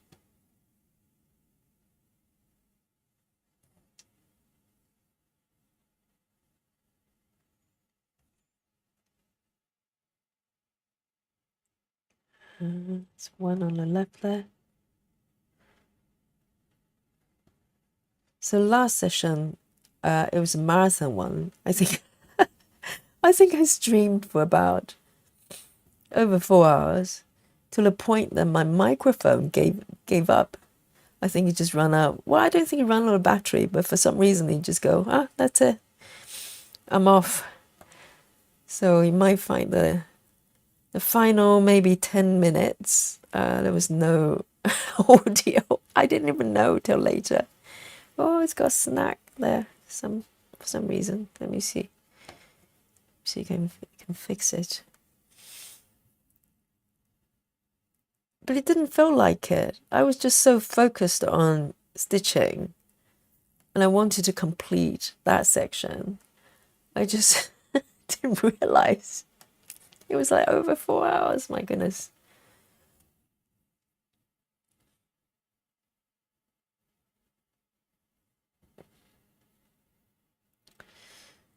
But the days, things just flow. So when it's flowing, I try not to go against it. I just flow with it.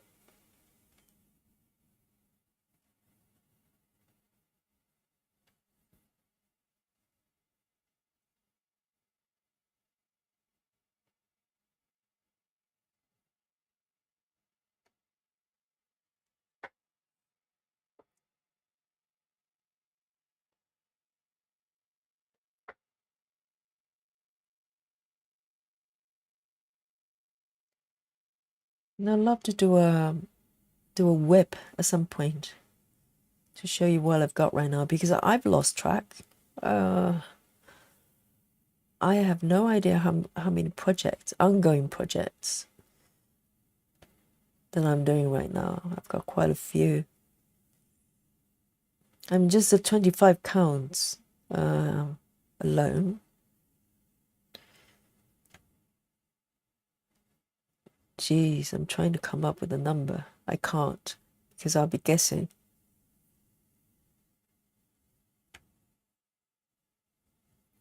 Maybe it would be useful to just do a live whip, so I get a count.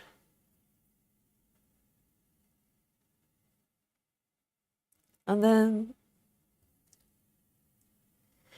maybe I would have some idea how many decades total would take for me. I think I probably missed these 2 stitches. I'm going to just stitch over them. I don't mind it. They're orange colors, so I don't have to figure out what they are. It'll be fine.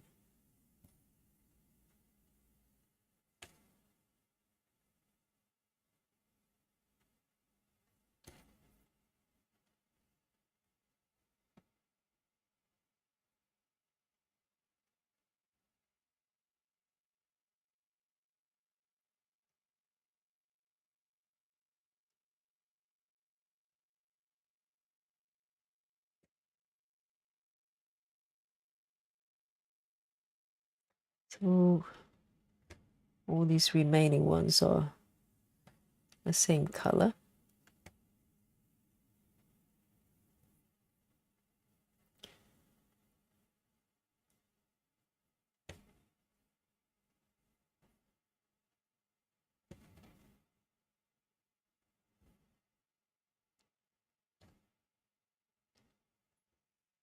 So normally with larger stitches, like 14 in particular, I try to minimize the boxed in stitches, like these ones surrounded by all the other stitches. But for 25, it doesn't feel too bad. The reason I don't like it is because the areas could feel really tight and it's not much fun stitching. when you have to push your needle through really hard. But for 1/1, it feels okay. So, you know, I don't mind stitching this way. Let me see. And last one here.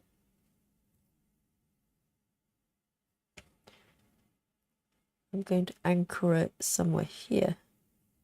Tuck it in to end the thread.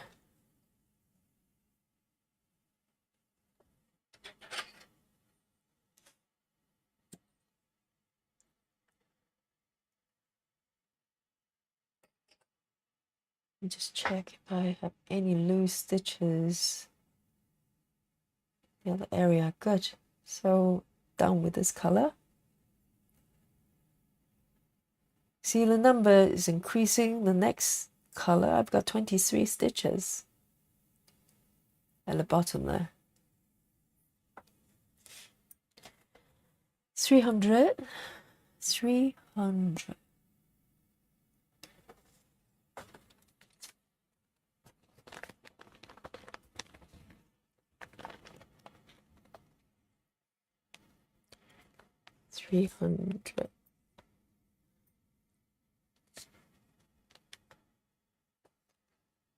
So it's that one.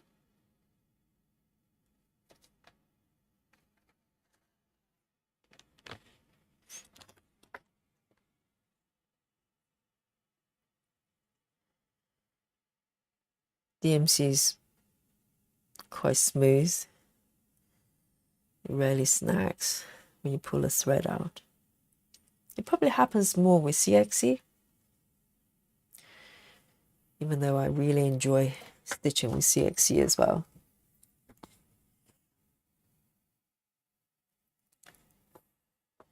Right, so I'm going to start from the bottom left here. So this area is starting to fill in. And it's interesting because I'm following the number of stitches for each color. And it's just interesting to see the color distribution based on colors.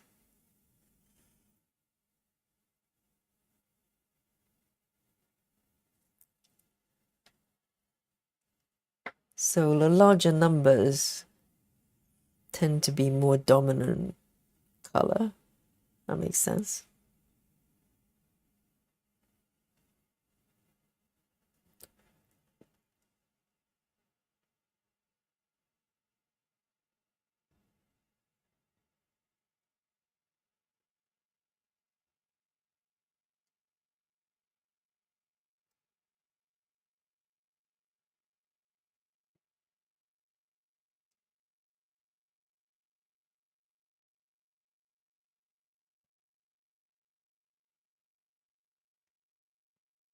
Whoops.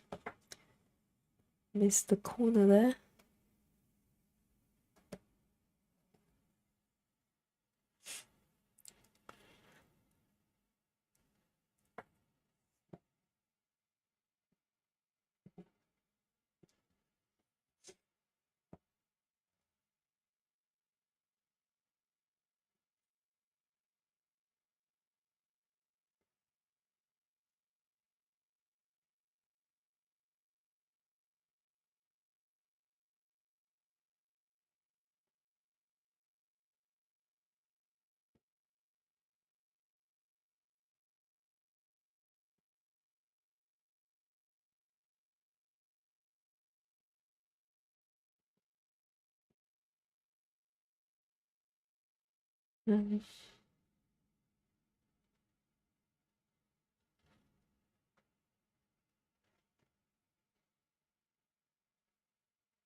Better not there.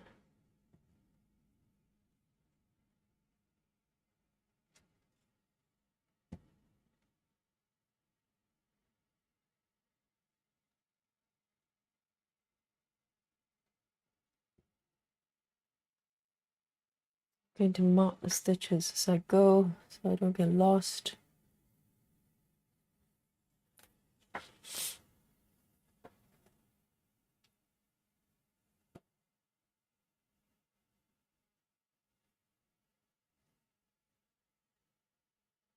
Right.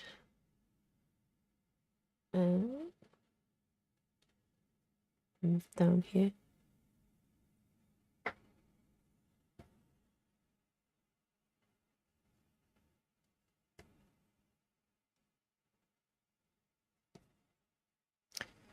So what I'm going to do next with my patterns with this app is to import maybe most of my digital projects here. I mean, those printed ones, I'll keep them on markup at RXP because only markup can handle those. But all the other ones I would like to try with this app. So, and see how it goes. And if some of them are not suitable for Saga, then I'll just keep them on Pattern Keeper. Because some of them involve so much parking and so much color switching. Until I can figure out how to do it here as well, I'll leave them where they are.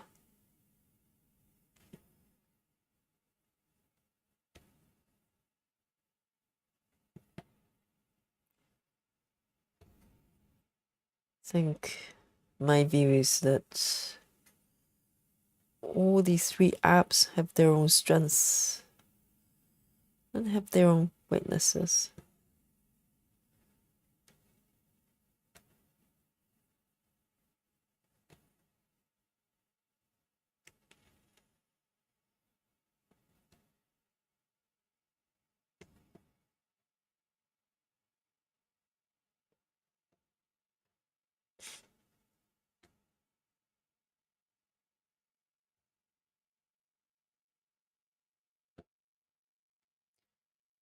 Lovely.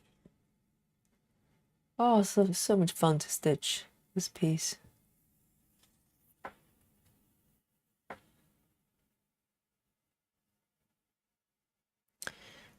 Let me see. 3 over there. Just need to find my place.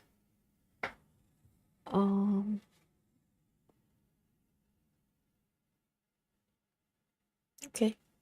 These ones are done as well.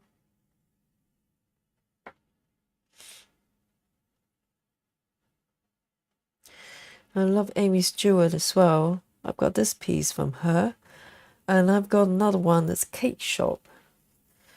I can't remember the full name. It's quite a popular piece. I've seen quite a few stitches, they do it.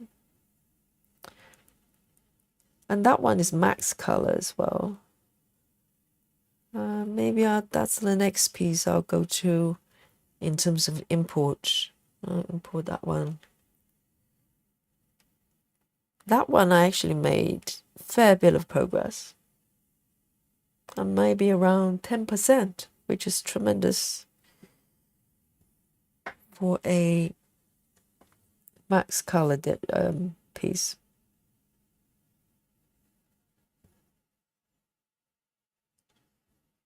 A lot of pink colors. I love pink.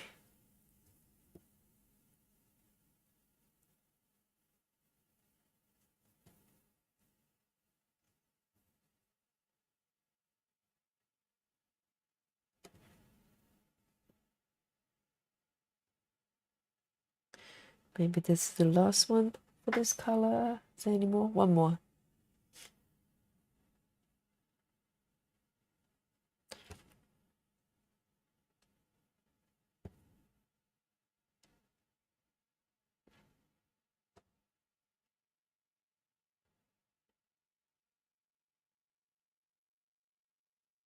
Beautiful. And this right here.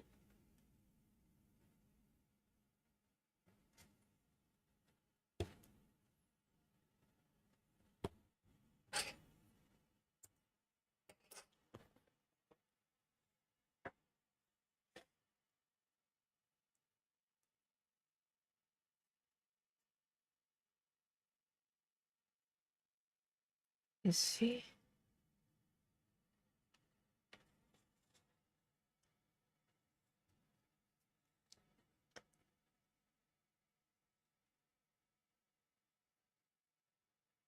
So this one, 300 is done. Next, 400. Again, mostly at the bottom there. 400.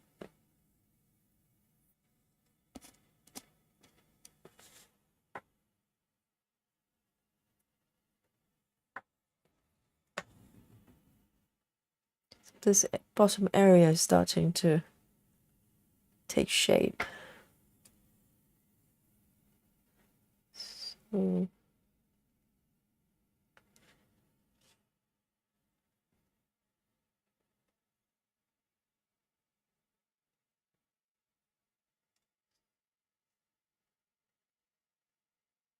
over there.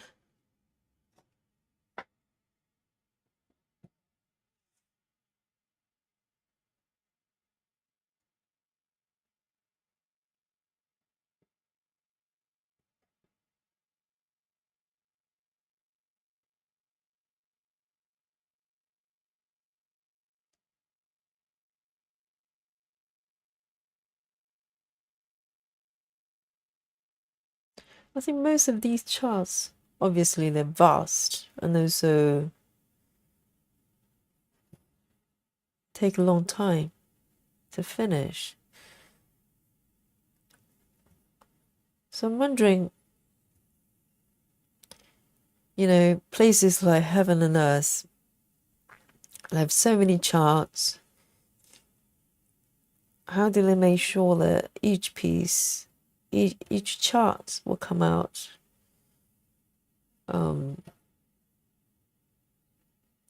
correctly and beautiful in terms of colors? You know, I'm sure they use the software and it composes digital markups. But until it's actually stitched, it's very hard to tell how it's going to come out. And I can't remember for sure. I remember vaguely that they might have professional stitchers to stitch out not the entire piece, but it's kind of samples, so they can have a check. And that's a fascinating profession, don't you think? Just to stitch as a testing person. Oh, let me pick out this one. I don't think it's come out. Let's go in the right corner there. But imagine having that as a job. Just stitch for heaven and earth as a profession. But even with that, because you're not, well, it's probably unlikely they stitch out the entire piece. They've got so many pieces, and each piece takes years to stitch, perhaps. There's no way you know how it's going to come out in its entirety until someone does it. I wonder if they go back and try to fix certain parts of a chart if they don't think it comes out as good as it should be. I don't know. It's fascinating. Let me see, have I done these ones? Yes, I have. So, mark these ones. It's so nice, I don't have to switch modes. Very intuitive. 400, I need a new thread.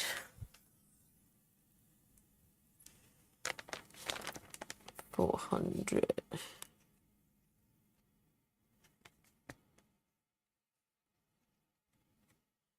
Here we go.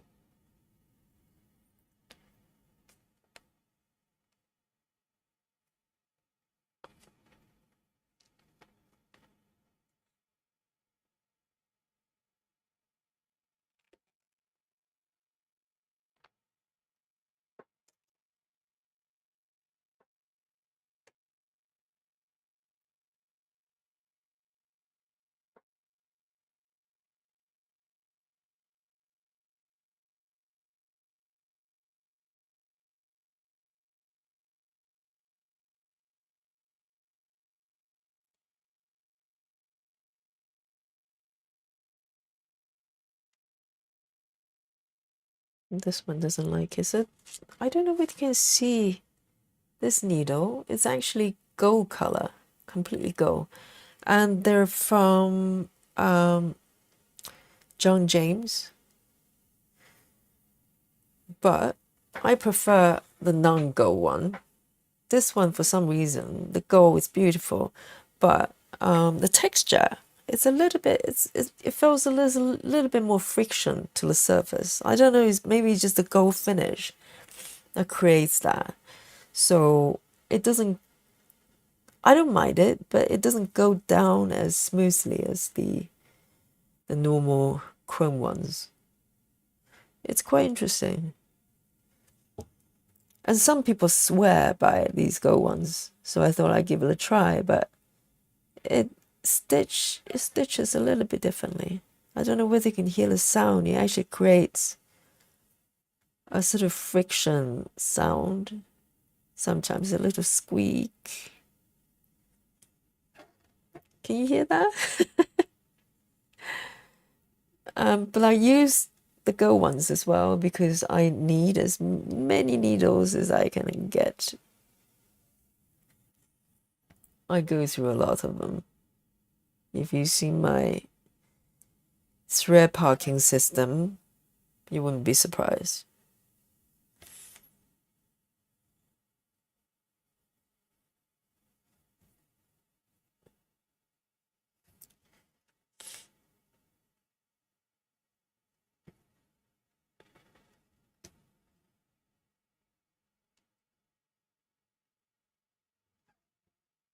Can you hear that?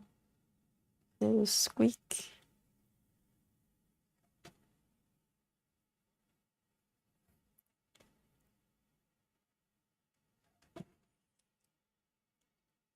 And by the way, this is a 28 size needle. So it's a perfect size for 25 counts. I don't know whether you can get smaller needles. I think 28 might be as far as cross-stitching needle goes, because these are blunt at the front. I don't know whether you can get smaller ones.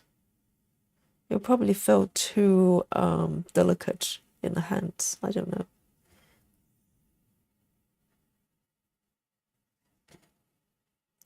And for everything else, I use 26, pretty much.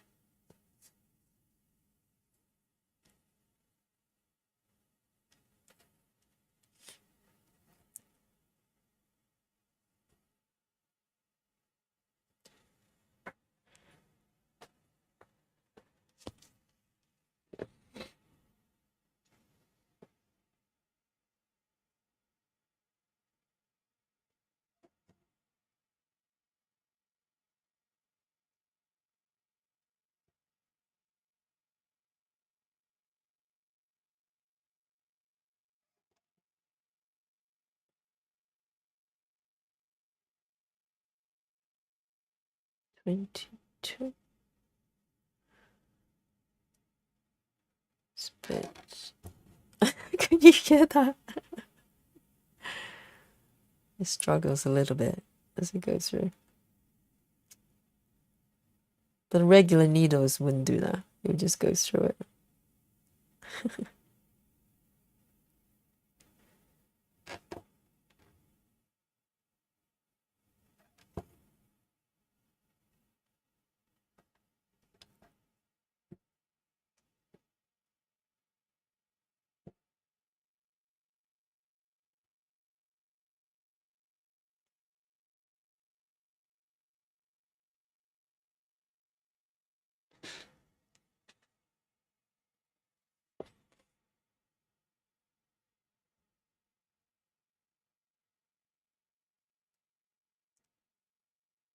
Then, okay, let me mark these ones.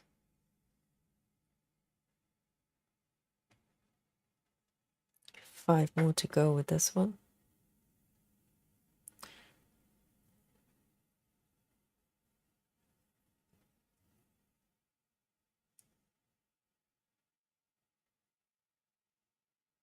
When you go from minimum to maximum, there's kind of incentive for you to keep going. If you do like I normally did with 25 counts, kind of mini cross country and just stitch till either the stitches run out within that area or till the thread runs out. So normally I kind of stop. It's I think it's fun to do, but also if you want a little bit more structure, then it's kind of lacking a little bit because you can literally go any direction, stitch as far as you like, and no particular milestones. You just keep, stitching either diagonally or, in my case, toward any direction I want. So there's a balance of freedom and some kind of structure as well. And I think depends on your mood, Oops, it's a knot there.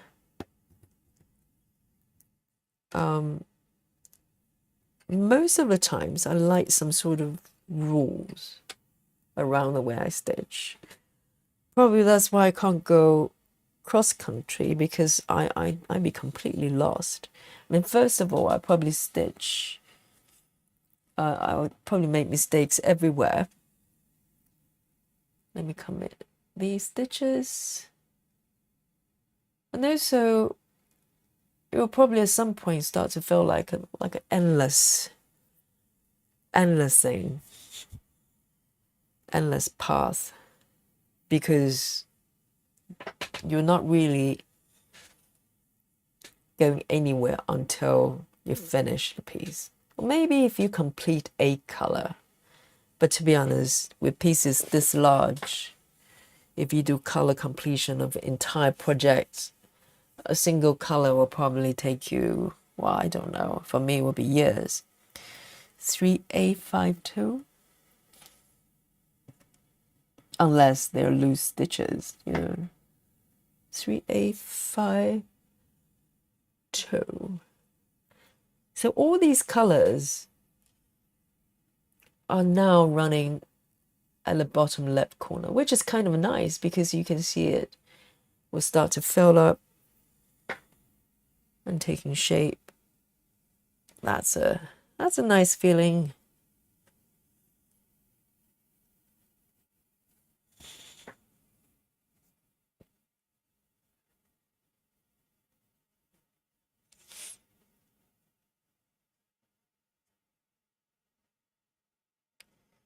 So rules for me are good as long as it's not so restrictive. You feel like you're doing for the sake of it, Let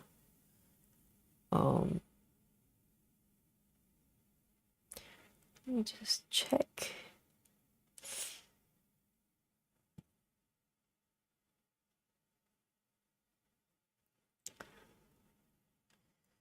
You want a method that gives you structure and milestones, but also flows. It has to flow. Oh, I can't find a corner there. It's a bit tight here.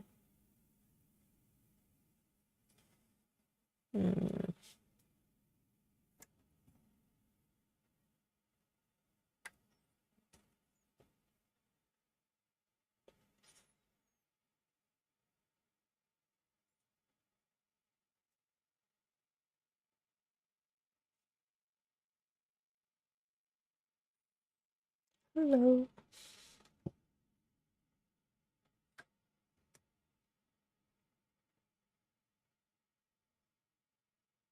And I know some stitchers, they prefer the non cross stitching needles, you know, they prefer the pointy ones.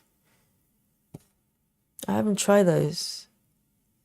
I think I'll be stabbing everywhere that I'm not supposed to be stabbing, but it might be good if you were stitching areas that's surrounded by other stitches, because the sharper point tips might help you to get through the fabric and the stitches.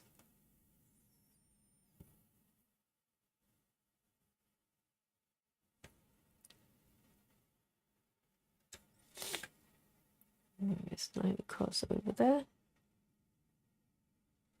So the bottom part of this area is taking shape, which is quite nice.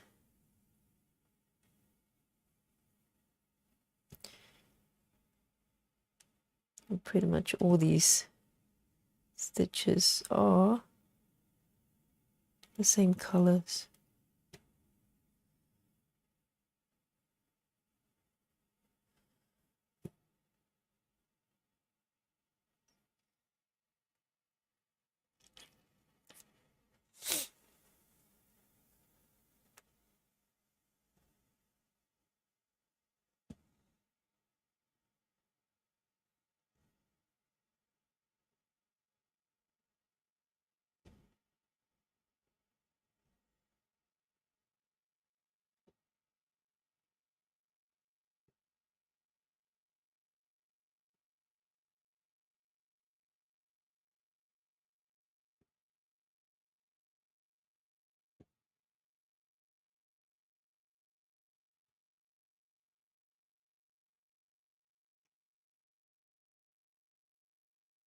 And the bottom one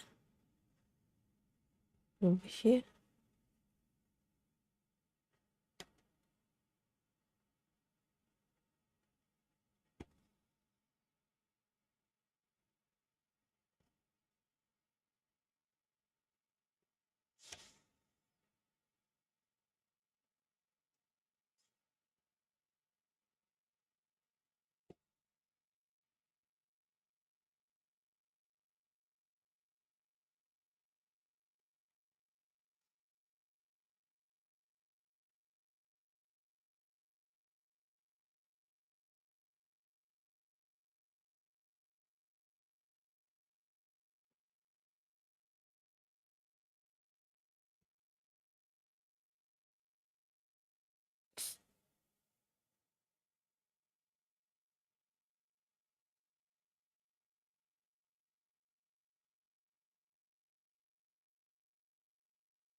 A few more stitches here.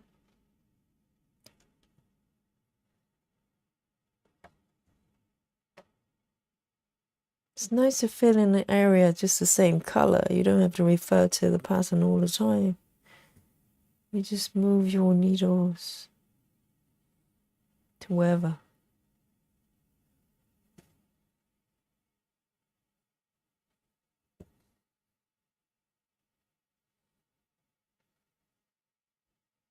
Then 1, 2, 3.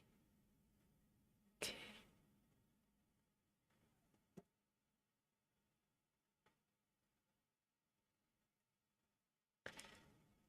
So the bottom part is almost pretty much filled up.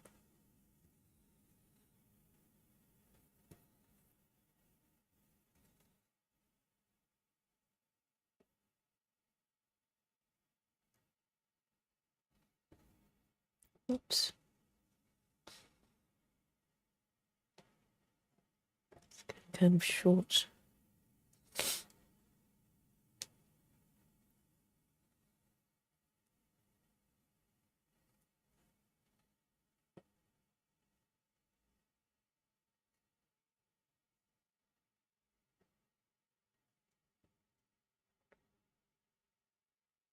I think I'm going to end the thread here before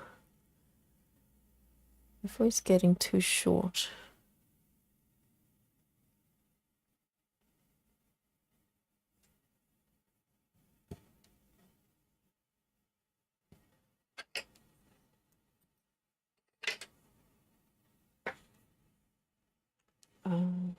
So I've done all these ones.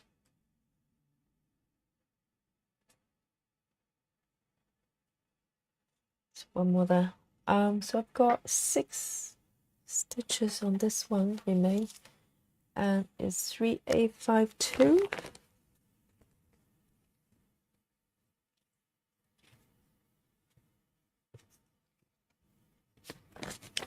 Three A52.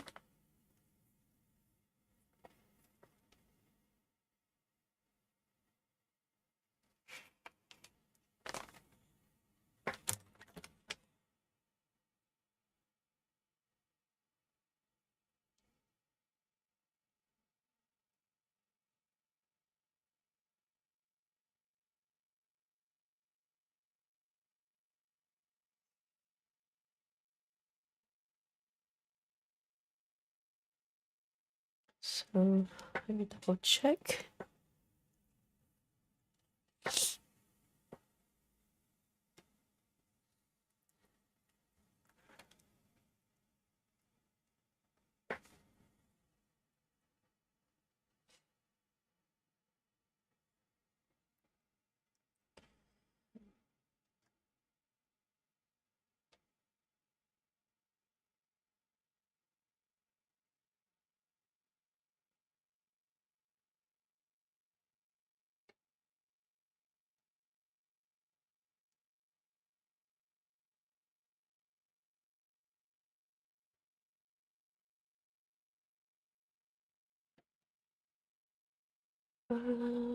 Oh, I missed one stitch over there. Let me just go over there. There's one over there I missed. Or did I? Just want to make sure I haven't stitched the wrong area. Okay, so all of the stitch at the bottom are the same color. So I'm a little bit naughty. I'm going to jump back and stitch this one. Don't know how I missed that. And then come back.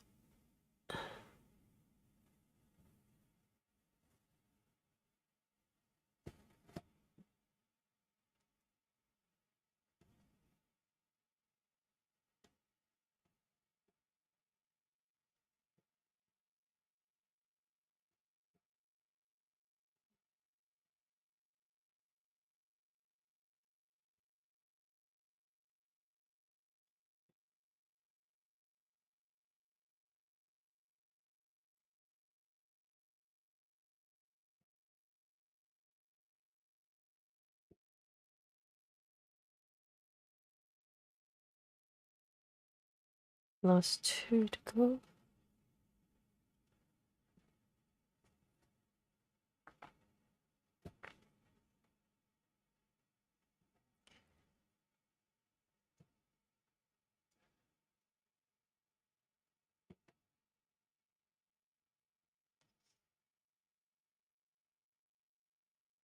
Just tuck it over here.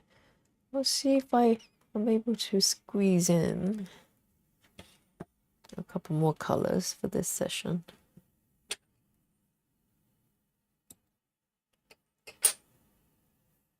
Cool. 3A52. 3A52. A cup of tea.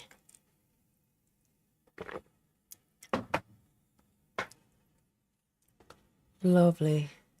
And it's always a surprise which number is going to be the next, because it's all part of the fun. So now I'm going to commit these ones, mark them. Okay, so it's moving toward, oh, it's how nice. So it literally follows the shape at the bottom there. That's nice. And it's got 26 stitches for this one. 310. That's very dark. 310. There you go. So tomorrow I don't have early classes. So it's a bit of luxury to be able to stitch nice and quiet. at night.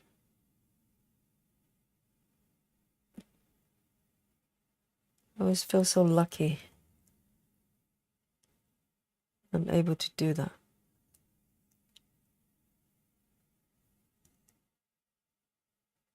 One piece and just doing things you like.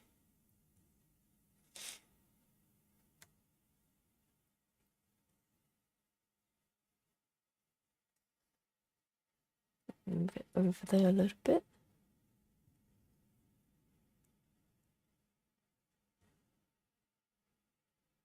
Let me see. Let's stitch this one first. And very often when you look at the distribution of the stitches, you have a kind of a strategy in your head. Which direction you want to go, so you don't have to take, well, I should speak for myself. I have a strategy in my own head, so I know roughly where I want to take my thread, my needles, so I don't end up having to carry the thread for too far away. That's part of the fun, actually, because you feel like you're being clever when you're able to do that. So now I'm moving over there a little bit. Let me mark these areas. These stitches are done.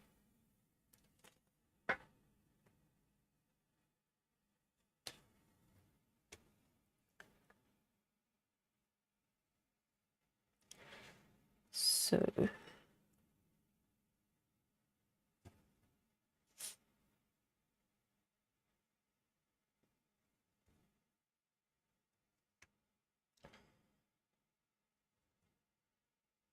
I really enjoy stitching darker colors as well, because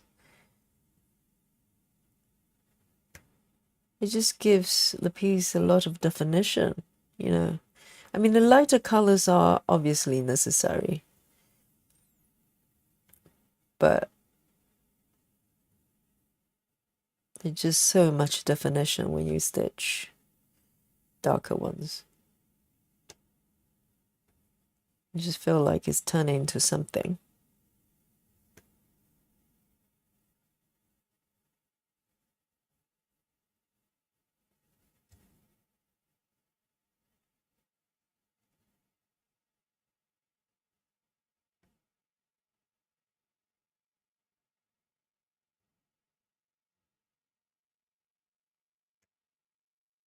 I was watching Jimmy Stitches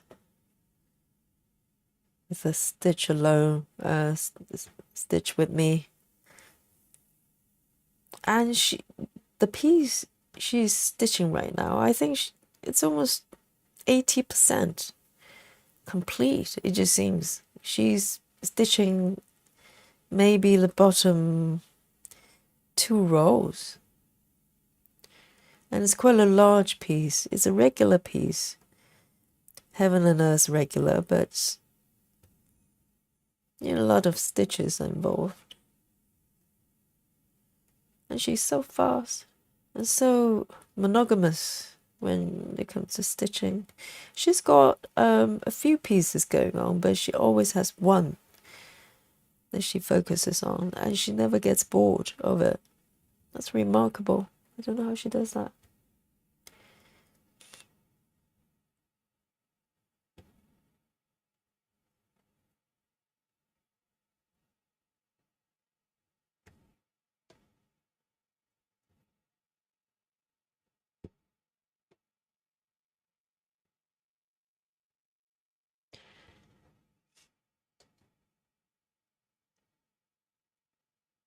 It's got stuck a little bit. Should be fine. I should have enough for the final few stitches.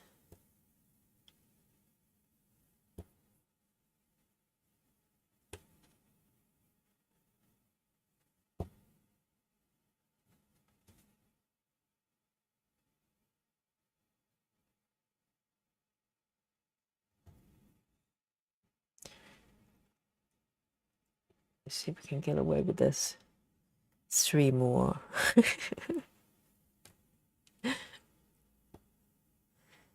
3 more.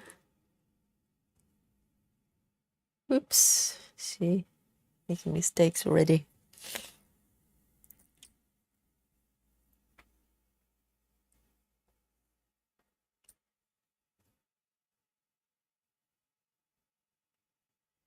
I might need to snip this off because my needle is stuck on the thread for some reason. It's kind of stuck on top of it. I need to cut it off.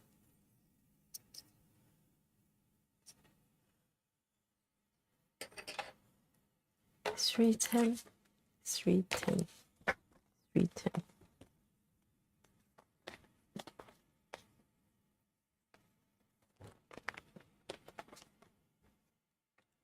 There you go.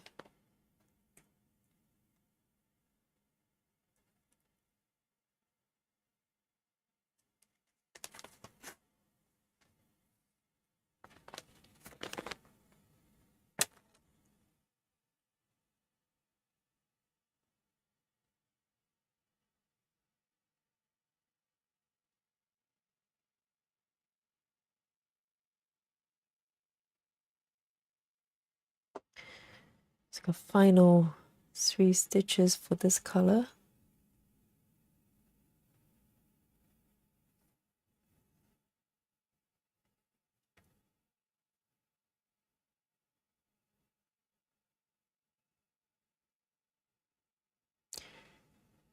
Put in a little bit more.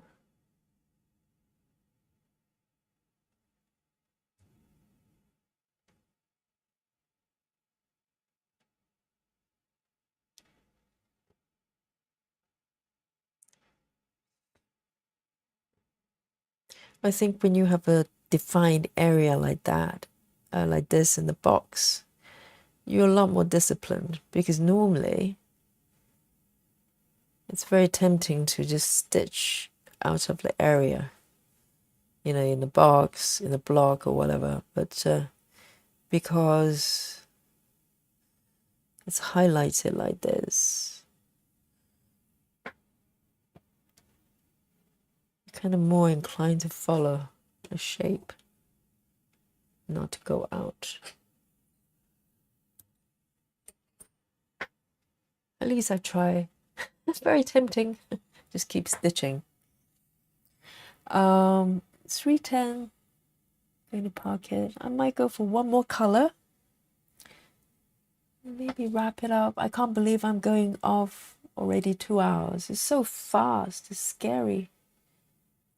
Time just disappears when you're stitching. So, okay, so we're going around the bottom right corner there. Very nice.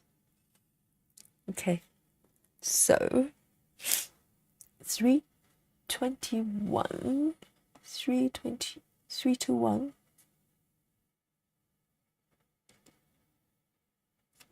Yes, I've got one here. It's a nice, beautiful red. And I'm going to go up there. Just make sure I start at right point. 1, 2.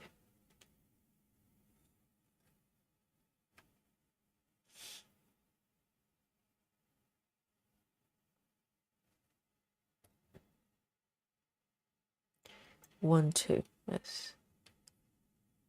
If you start off wrong, then more likely to make more mistakes later on.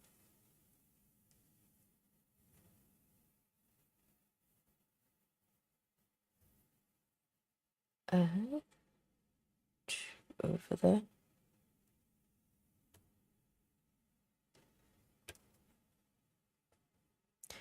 And this color I've got 28 stitches.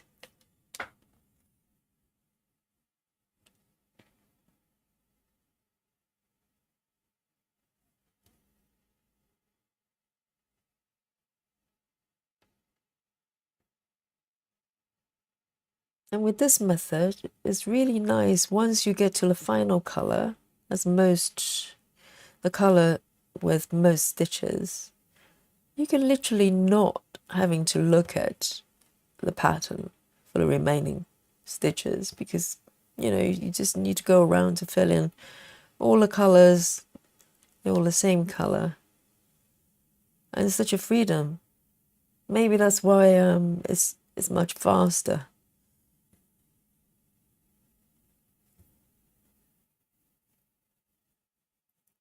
Because if you look at this area, how many blocks? It's about 1, 2, 3 horizontal, so it's like 9 blocks.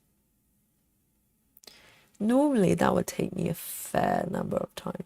I mean, I'm not close to finish, obviously, but in a way it might get faster as I stitch, because there will be greater number of stitches of the same color.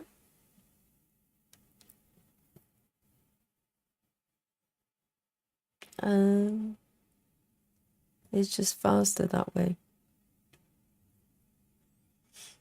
Less color threads, color changes.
So I've done these ones coming down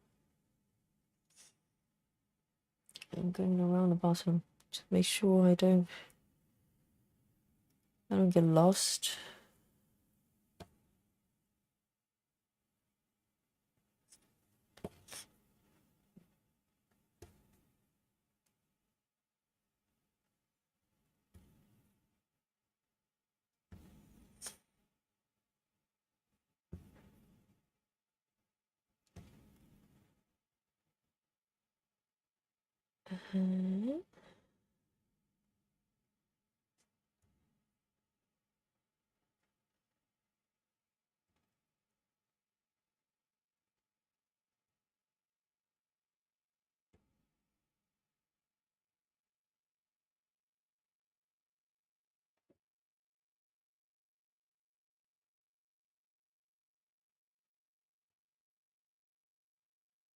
It's running a bit short now.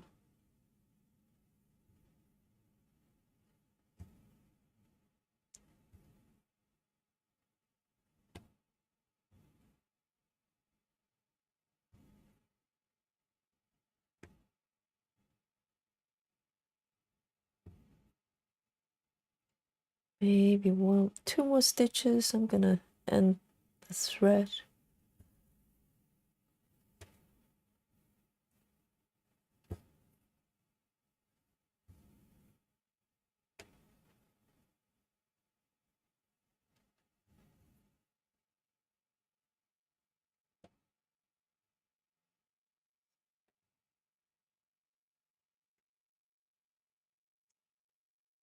And the thread here.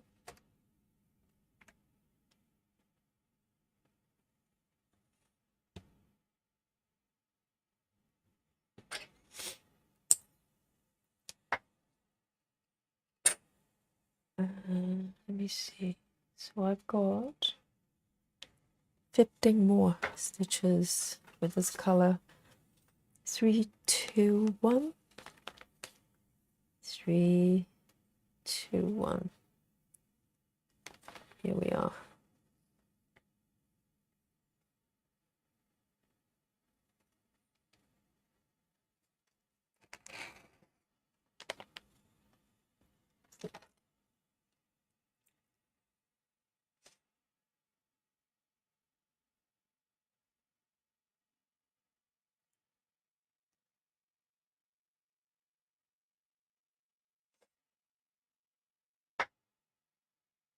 Last few stitches.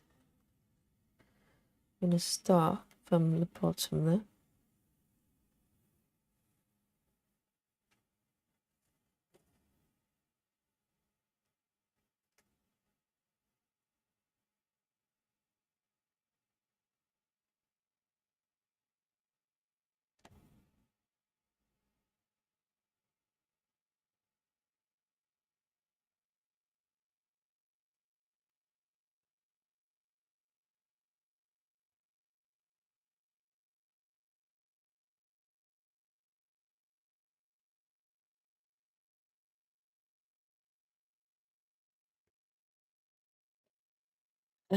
One, two, three, four. Oh, did I go over?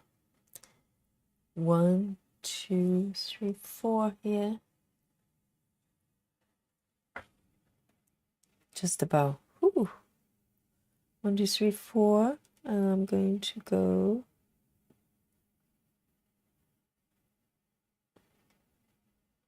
over there. Good. I thought I've gone over.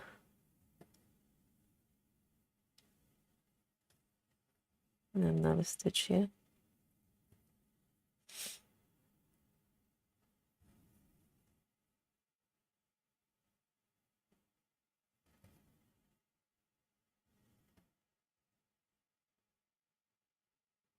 Two more at the bottom there.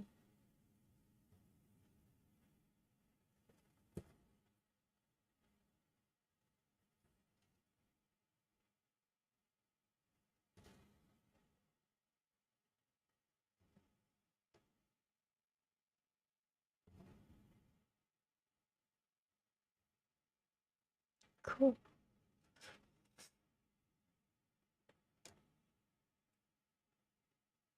I can hear my cat snoring. I can hear Dolly snoring.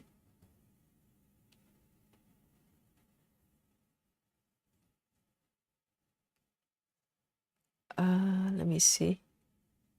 Have I gone over the last 3?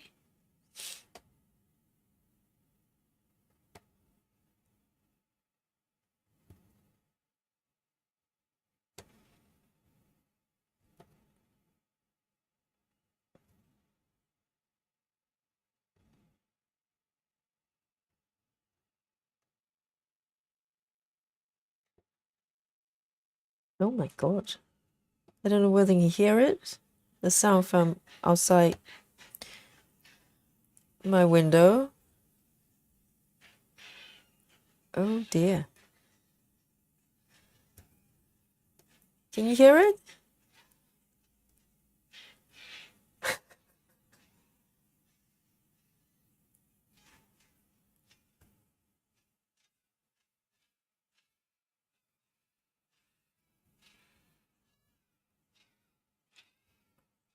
Oh goodness.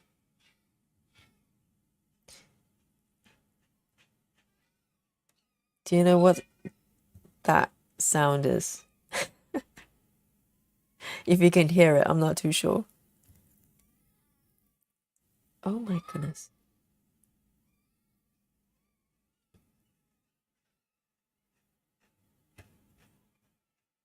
All right, last one.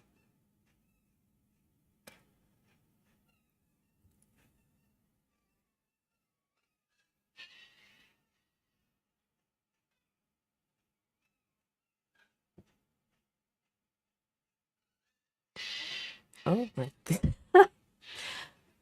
god. For those you don't know, that's actually the sound of foxes. So very often we have foxes in London urban area, and they'll come around to find food, a little bit like dogs. They're lovely creatures actually, but it's not recommended to approach them or give them food. The scavengers, so they'll come to find stuff from the bins, sometimes steal cat foods. I have foxes coming in through the cat flaps. many times before. Let me just pop this one back. 3, 2, 1. So this would be 3, 2, 1. So this would be the last color of this session. So today I started from with this box here. Let me just zoom out my app here. Let me see if I can pinch. Let's zoom out a bit. Yes. So, and zoom out my camera as well. So you can see, here's my little cat here. And then kind of started working on the cushion area and moving down this box. And this is user defined, so it involves about 9 blocks there. And today's colors pretty much flow toward the bottom and start to give it definition here, which is quite nice. It would be visually much easier to, as far as reference goes. Let me just remove this view there so you can see in its entirety as much as you can anyway. So there's a little bit that's been tucked under the frame, but not much, as you can see. And this cat is so lovely. And so I'm starting to work toward this area and tidy up all the loose stitches from the previous sessions, the previous method. I kind of used the mini cross country, so a lot of loose ones. And I'll start to define areas here and working on them one block at a time. Whatever size I decide to do, that makes sense. So that one, this would be the amount of stitches I completed today. So let me show you, just to give you a summary of the stats here. We like stats from time to time. Okay, so it's generated the session today. If you look at the top right there, for Tuesday, which is today in my time, or Tuesday early morning, I've completed over 300. So 304, which is not shabby at all. For the amount of time, let me see if it gives me the actual, oh, sorry, I'm trying to click. I forgot I was doing, using a tablet. It's hilarious. So it doesn't give me the amount of time necessarily, but I can refer to my YouTube here. So I started about 3 hours ago. It really doesn't feel like it. It's so weird with this method. It just flies. It's very, very scary.